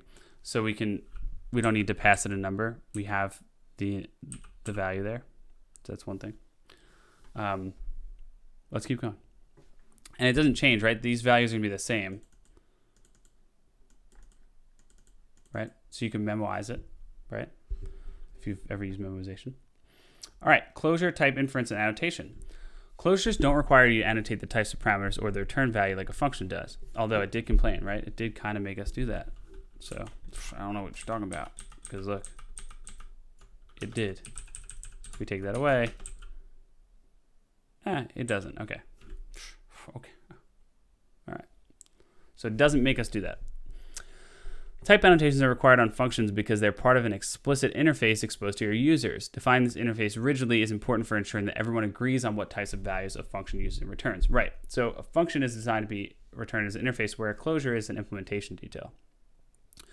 Defining this interface rigidly is more important for ensuring everyone agrees. Closures aren't used in an exposed interface like this. They're stored in variables and used without naming them and exposing them to users in our library, right? They're an implementation detail of our library, not something we expose. Closures are usually short and relevant only within a narrow context rather than in any arbitrary scenario. Within these limited contexts, the compiler is reliably able to infer the types of the parameters and the return type, similar to how it is able to infer the types of most variables. And we can see that here. We're getting a little type inference right here, U32, right? So that's pretty cool. And it actually says that it returns a U32. So super cool that we actually see that. This Rust analyzer thing is fantastic. All right. Making programmers annotate the types in these small anonymous functions would be annoying and largely redundant with the information the compiler already has available. As with variables, we can add type annotations if we want to increase explicitness and clarity at the cost of being more verbose than is strictly necessary. Annotating the types for the closure we define in listing 13.5 would look like the below. We're not going to do it because we got it. Look, it already gave it to us. Whew, beautiful. And that's why it's great to have this Rust analyzer, right? With type annotations added, the syntax of the closure looks more similar to the syntax of functions we've used before. The following is a vertical comparison of the syntax of the definition of a function that adds 1 to its parameter and a closure that has the same behavior. We've added some spaces to line up the relevant parts. This illustrates how closure syntax is similar to the function syntax except for the use of pipes and the amount of syntax that is optional. So here you can see comparison. Pretty cool. Closures are nice. I like it. This is very nice. I like this. Very straightforward. The first line shows a function definition. Yeah, we don't need to go on this. So you can see the difference here. It's pretty clear, right? Closure definitions will have one concrete type inferred for each of the parameters and for their return value. For instance, in the listing below, it shows the definition of a short closure that just returns the value it receives as a parameter. That's exactly what we're doing, kind of, right? We're doing some other stuff. We're really just returning the same value. This closure isn't very useful except for the purposes of this example. Note that we haven't added any type annotations to the definition. If we then try to call the closure twice using a string as an argument the first time and the U32 the second time, we'll get an error. So here we have this closure. They're saying it's not useful, but actually in functional programming, this is a useful function. Some languages will call it always, where you say always blank. And the reason it's useful is sometimes you want to pipe things, right? You're constantly piping functions, or you need something that returns a function, but you always want it to evaluate to the same value. So your function will just be a value that takes a value and returns itself. So there is a use case for this. And yeah, generally it's like always or just. Some people call it just, right? So it's a function that just returns itself. So here we have a closure that just returns itself, and we're trying to call it with a string and then again with a 5. Attempting to call it with the two types in two different ways gives you an error because it infers the type as a string based off your first line, right? And then that second time you're trying to call it with a integer, and it's like, no. We already use this as a string. It's a string. Got to keep it with a string. So pretty cool. String closures using generic parameters and the function traits.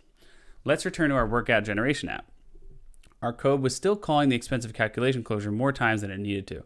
One option to solve this issue is to save the result of the expensive closure in a function for reuse and use the variable in each place we need the result instead of calling the closure again. However, this method could result in a lot of repeated code. Fortunately, another solution is available to us. We can create a struct that will hold the closure and the resulting value of calling the closure.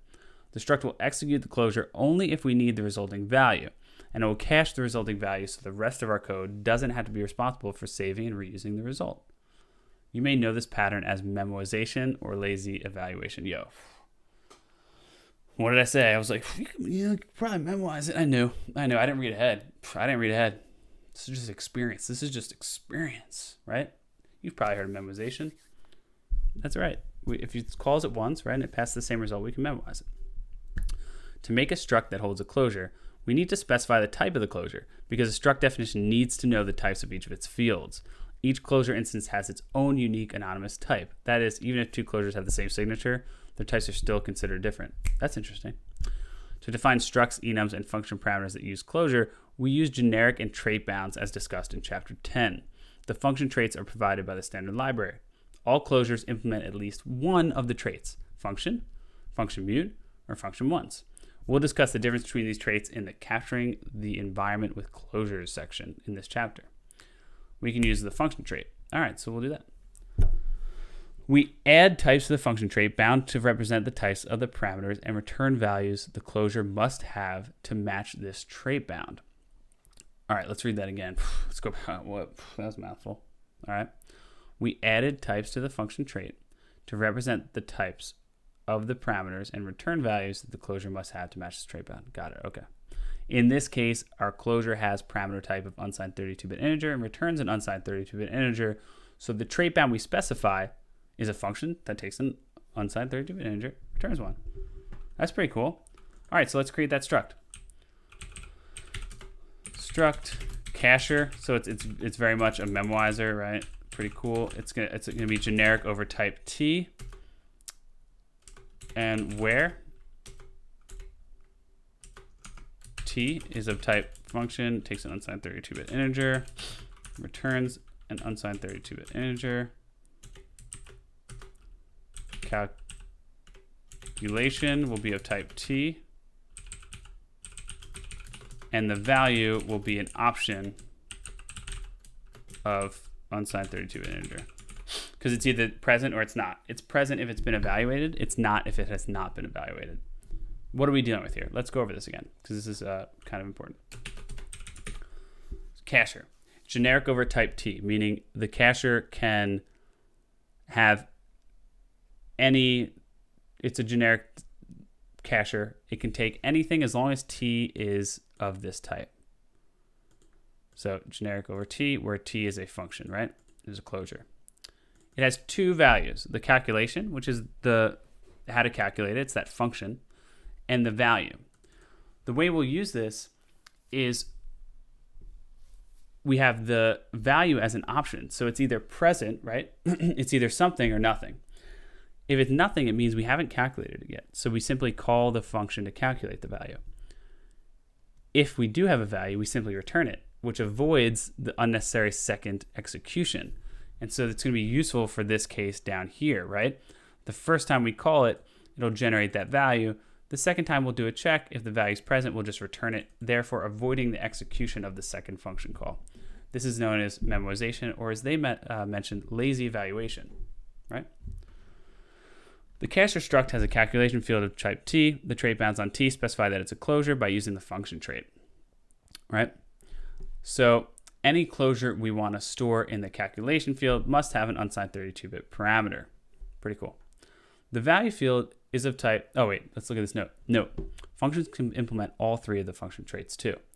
If we want to do, if what we want to do doesn't require capturing a value from the environment, we can use a function rather than a closure where we need something that implements a function trait. The value field of type option unsigned 32, before we execute the closure, value will be none, right? It'll be nothing. When code using a cacher asks for the result of the closure, the cacher will execute the closure at the time, store the value within some variant in the value field. Then if the code asks for the result again, it checks, right? If it's there, it returns it. That's what we just talked about. Let's write that. So first we want to write the new block, right? So we have, wait, where is, okay, so let's implement it. T, cacher, T, again we have this where,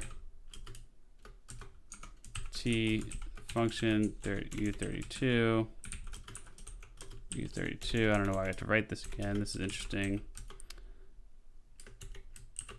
Okay, so there's our implementation block for Cashier, and here we're creating a function called new to instantiate one. We give it a calculation of type T, of course, and it's going to return a Cashier generic over type T. And again, it's because this changes, right, for each function. So that's why it has to be T. We can't just say Cashier of type. Make sense? New, and we return a Cashier, where the calculation is calculation and the value starts out as none. That's why we're using an option, right? The next thing we want to do is value. So value is going to take the mutable self and an argument, which is the unsigned 32-bit integer. And we're first going to check to see if we already have a value. So we're going to do match self.value. And if we have a value, sum v, if it's present, right, we're just going to return that v. If we don't have it, we're going to call the calculation, let v equal self.calculation. And we're going to call that, I don't know why we're doing it like in parentheses, but we're going to call it with the arg.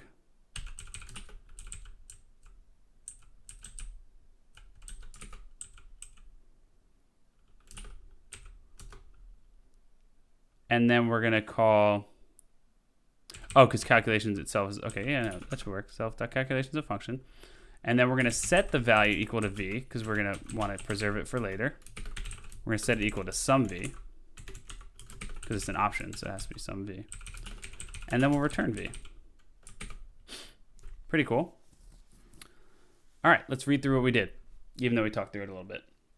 We want Cashier to manage the struct field values rather than letting the calling code potentially change the values in these fields directly. So these fields are private. We didn't make them public. Cashier new function takes a generic parameter t, which we define as having some trait bounds as the Cashier struct. The Cashier new returns a Cashier instance that holds the closure specified in the calculation field and a none value for the value field because it starts out with no value until we execute it once. When the calling code needs the result of evaluating the closure, instead of calling the closure directly, it will call the value method. The value method will check whether we have a value in self.value with that sum check. If it's there, it returns it.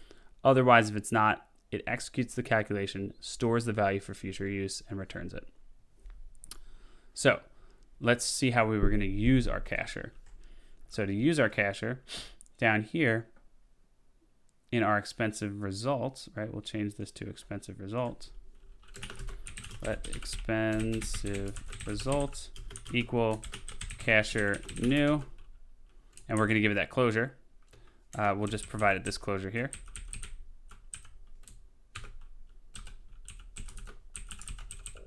Right, there we go. So now we created a cacher new expensive result. And then we're going to do expensive results. Instead of expensive closure, we're going to do expensive results. And again, we're going to try to ask for the value. So we're going to say .value, and we're going to pass that intensity. And because the intensity doesn't change, it's going to return. So actually, in this case, we're not actually doing a check to see if the arguments change. In true memoization, we would check to see if, we would also store the arg, right? So we'd store not only the value that we called, we'd also check the argument that it was called with last. And if the argument matched, we'd return the value. If it didn't match, if the argument changed, we'd reevaluate. And so maybe we'll try that. Maybe they'll get into that. Maybe they're going to get into that. I bet they are. I bet they are. Okay, so let's do this. So we got our call to expensive result. We're calling .value with intensity. Very cool, very cool. Copy that. Get rid of that. All right. Instead of saving the closure in a variable directly, we create a new instance of cacher that holds the closure. Then in each place where we want a result, we call the value method on cacher instance. When we call the value method as many times as we want, or not call it at all, and the expensive calculation will be run a maximum of once. Try running this program with the main function from listing 13.2. Change the values in the simulated user specified value and simulated random number variables to verify that all the cases of various if and else blocks work. All right, let's do it. Let's see what's going on here. No method name value for Struct Cacher. Oh, what's this? Let's see.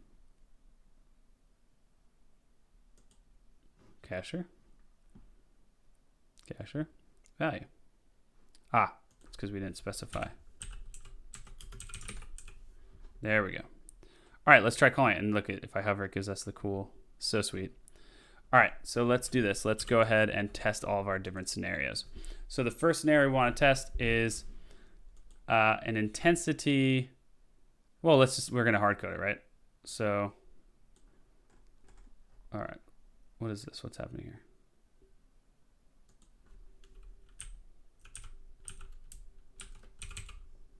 Supposed to be like that.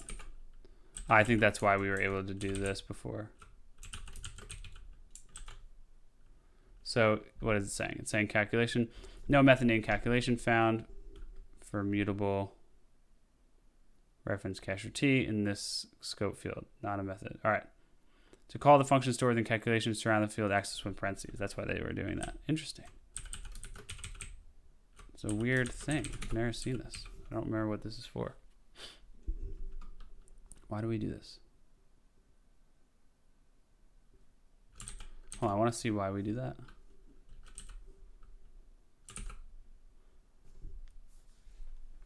Found for mutable reference in the current scope.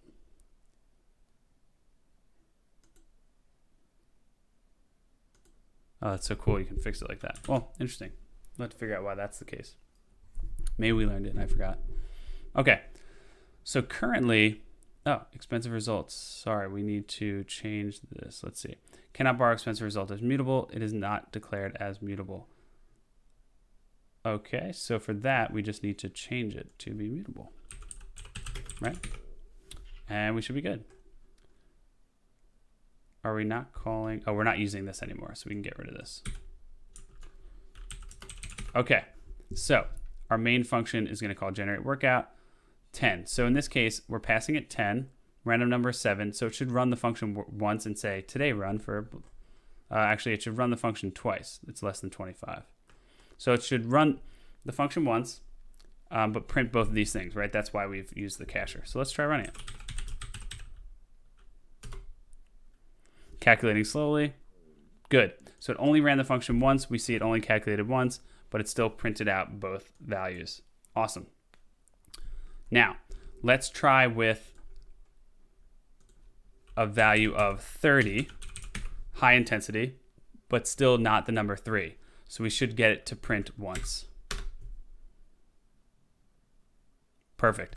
Now let's try it with the value of 3, so it shouldn't run the function at all. Beautiful. All right, there's a limitation though, which we're going to see. Before I read that though, I want to mention it because I want to show that I know it without reading. Stop. God. Basically, if I need to call it with a different value, it's always going to return the same result. We're not checking the argument, right? So if I call it with an intensity of 3, decide to change the intensity and call it again, it's going to give me the old result. So that's not great. Maybe looking into that. But there's ways around that, right? We could store the argument that the value is called with. But let's see what they have us do. All right. Limitations of the cacher implementation. Caching values is generally useful behavior that we might want to use in other parts of our code with different closures. However, there are 2 problems with the current implementation of cacher that would make reusing it in different contexts difficult. The first problem is that a cacher instance assumes it will always get the same value for the parameter arg to the value method. Yes, that is the test of cacher will fail, right? So if it does this, value 1, value 2, it's not going to get 2, it's going to get 1, right? That's not great. In fact, let's add this cacher test because I like to have them in here. I'm just going to add it here. We can go ahead and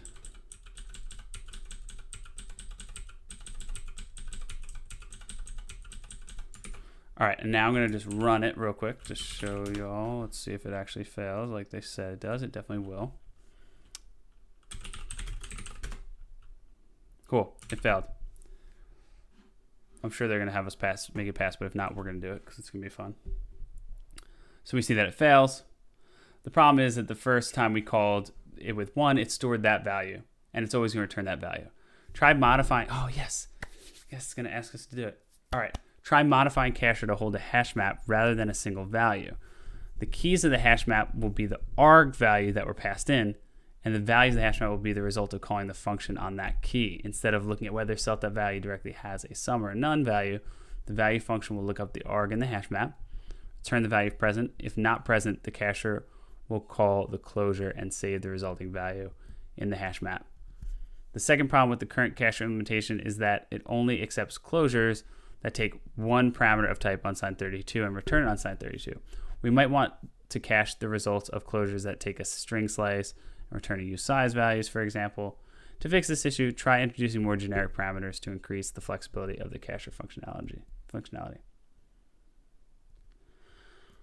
Config doesn't auto-format and say it might. It might. Let's see. I don't think it does. I think something's messed up. Yeah, it's not doing it. I had to fix that. It was something with my Ubuntu setup where I had installed Rust format. Okay, let's try using a hash map. So if we remember, let's go up a little bit here. Projects. So we have collections. That's where we have our hash map. So I'm going to open that up. We can see how to use hash maps again. Right, we'll try doing this. And let me just go back into chapter 13. Okay, so hash maps. So remember we've done some work with hash maps. We're going to use a hash map to store these values. What does a hash map look like?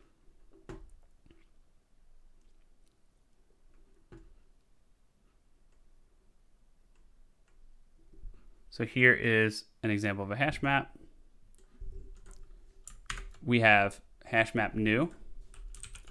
That's how we create it. And we insert values. We can check for values, right? So here we do check for a value or insert a value, right? So in our new, what we'll do is we'll change our value. So instead of it being an option 32, it's going to be a type, it's going to be a hash map. It's going to be a hash map of type unsigned 32. And the value is going to be an option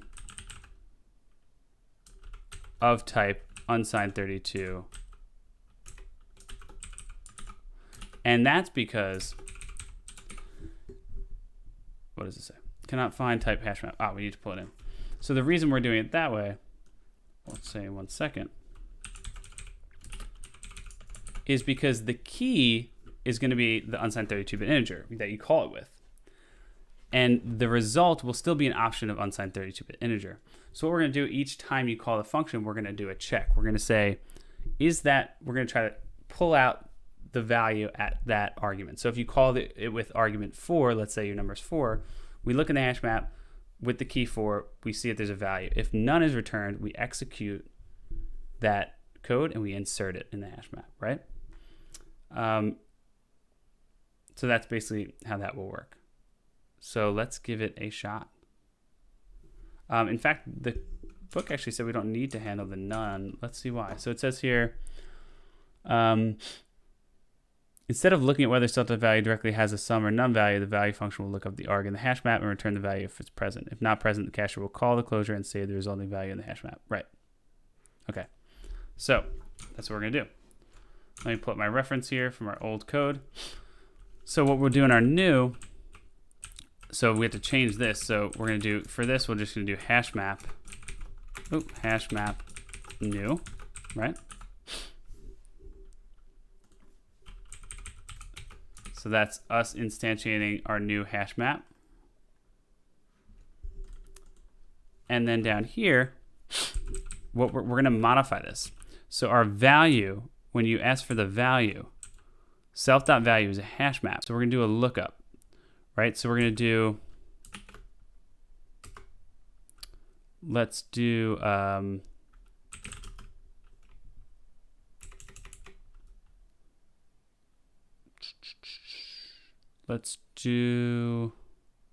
guess we'll just want to return self.value, and we're going to want to get self.value.entry. Just want to get the entry, right? Entry.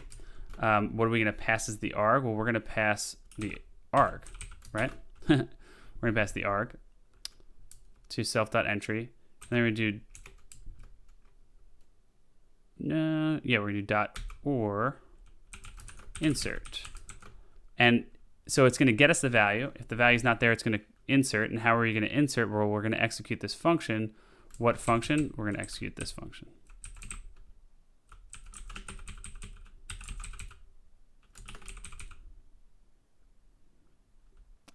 And then we're just going to go ahead and return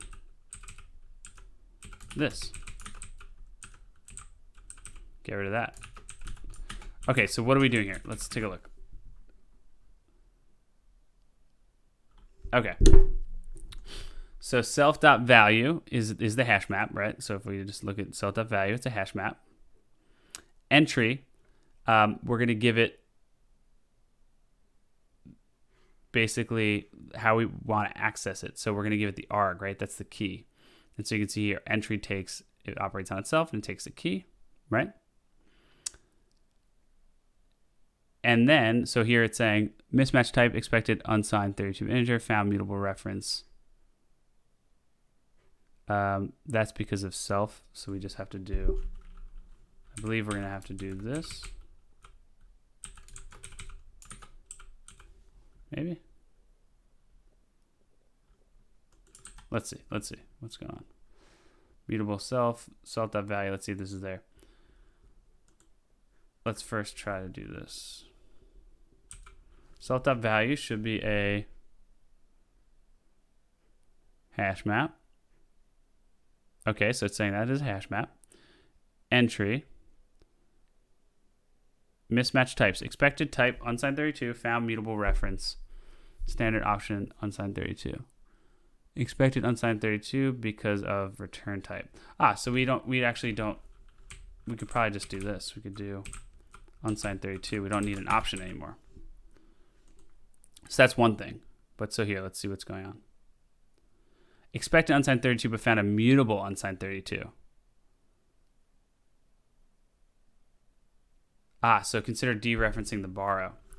Interesting. Okay, so not that, but what we want to do is, let's see.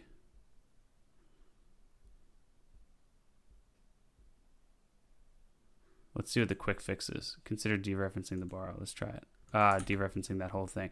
Oh, I see. Okay, so the problem is here, we were returning this whole thing. We actually want to dereference it because it's a borrow. And hopefully this should return the value. So let's walk through what this is doing. So first, it looks at the hash map. It tries to access arg. If it's present, it returns it. Otherwise, it's going to insert the result of self-calculation arg, which is calling the calculation. So now let's try to use it and see if that works. So we don't actually change anything here. Let's see if all of our code still works the same way, and then we'll try calling our expensive result with different values and making sure it works. So we move over here. And then that'll be it because we're running over. All right, so let's do this. Cargo run.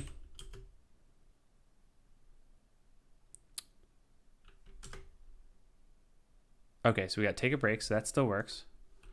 With my typo, remember. Let's change this back to, where's our main? Let's change this back to, say, oh, well, we actually have our test. We can just run our test, see if our test works, right? What am I doing? Cargo test. And it worked. Test call with different values worked. So the first time it worked there, and the second time it worked there, and you can see what it prints out.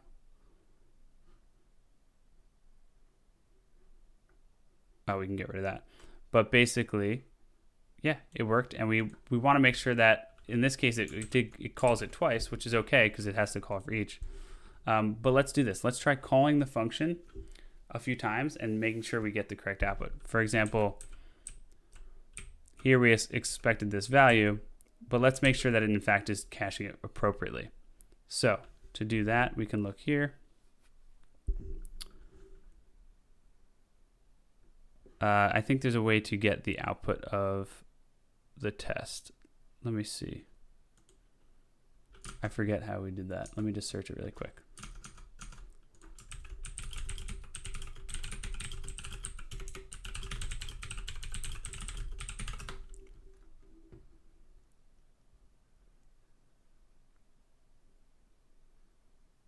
Non-capture flag. Okay, so, right, the no capture flag. All right, so let's do that. So we should see the function run twice.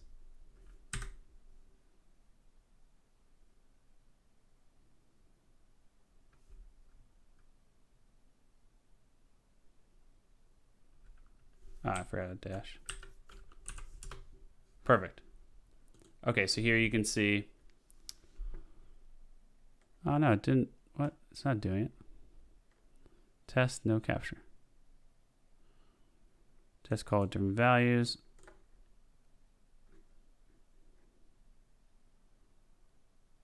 Calculation.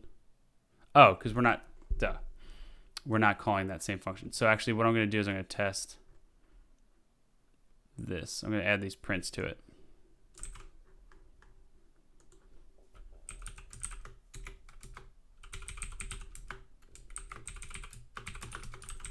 So I'm adding these so we can see.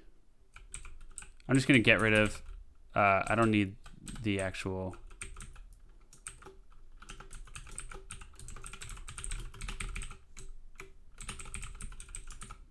There.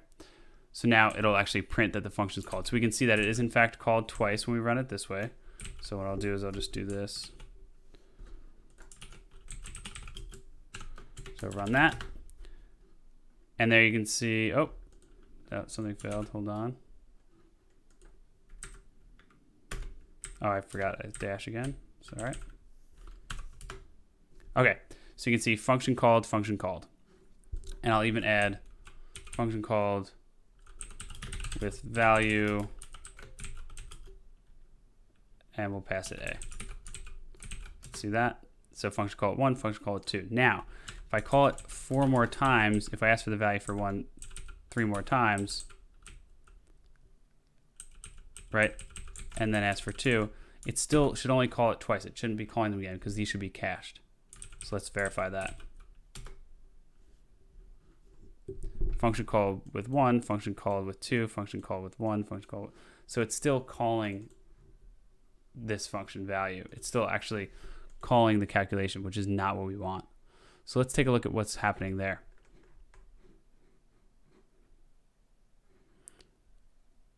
So it's not actually caching that value, which isn't great. So let's see why that's happening.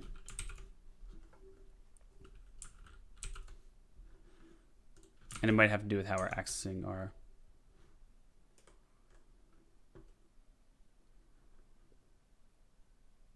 So here we're using an arg, right? We're using a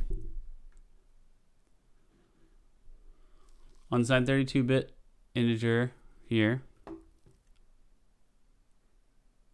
Entry or insert. So it should get the entry or it should insert it. So why is this not working? Let's see. Let's try this. Let's try just returning the entry and seeing what happens.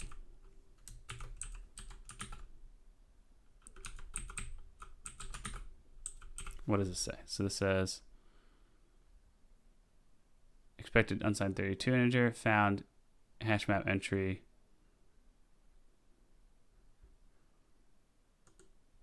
All right, so let's do... What do we have to do with the entry? How do we,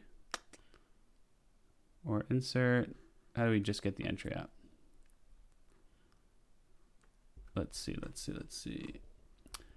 Hashmap, string from, ownership value, insert, that's how we insert.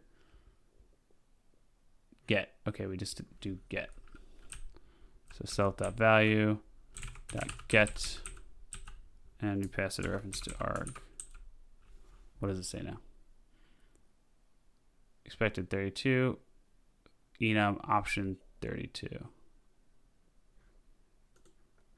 No, why is it an option?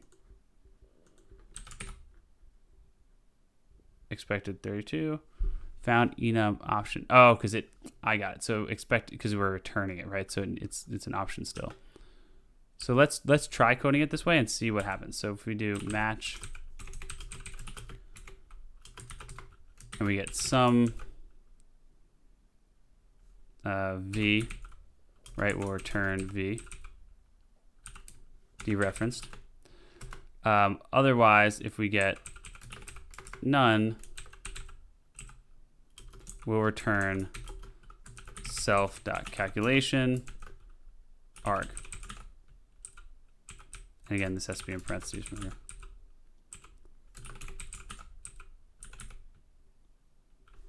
And here, what is this saying? Consider borrowing here. Okay, we'll do that. All right, let's try this now and see what happens. So it's still calling multiple times. I'm wondering if it's just a matter of my function being messed up. Oh, it's calling it multiple times because we didn't insert it into the hash map in this case. So what we'll want to do here is we'll store this as results. And we'll do self.value.insert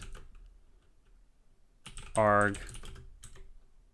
So insert, so the way we're calling insert is insert takes two things, right? The argument and the value.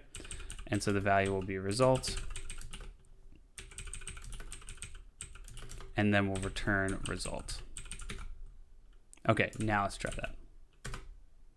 Great. So now it worked. The function was only called twice, right? So that's a way of doing it with the hash map.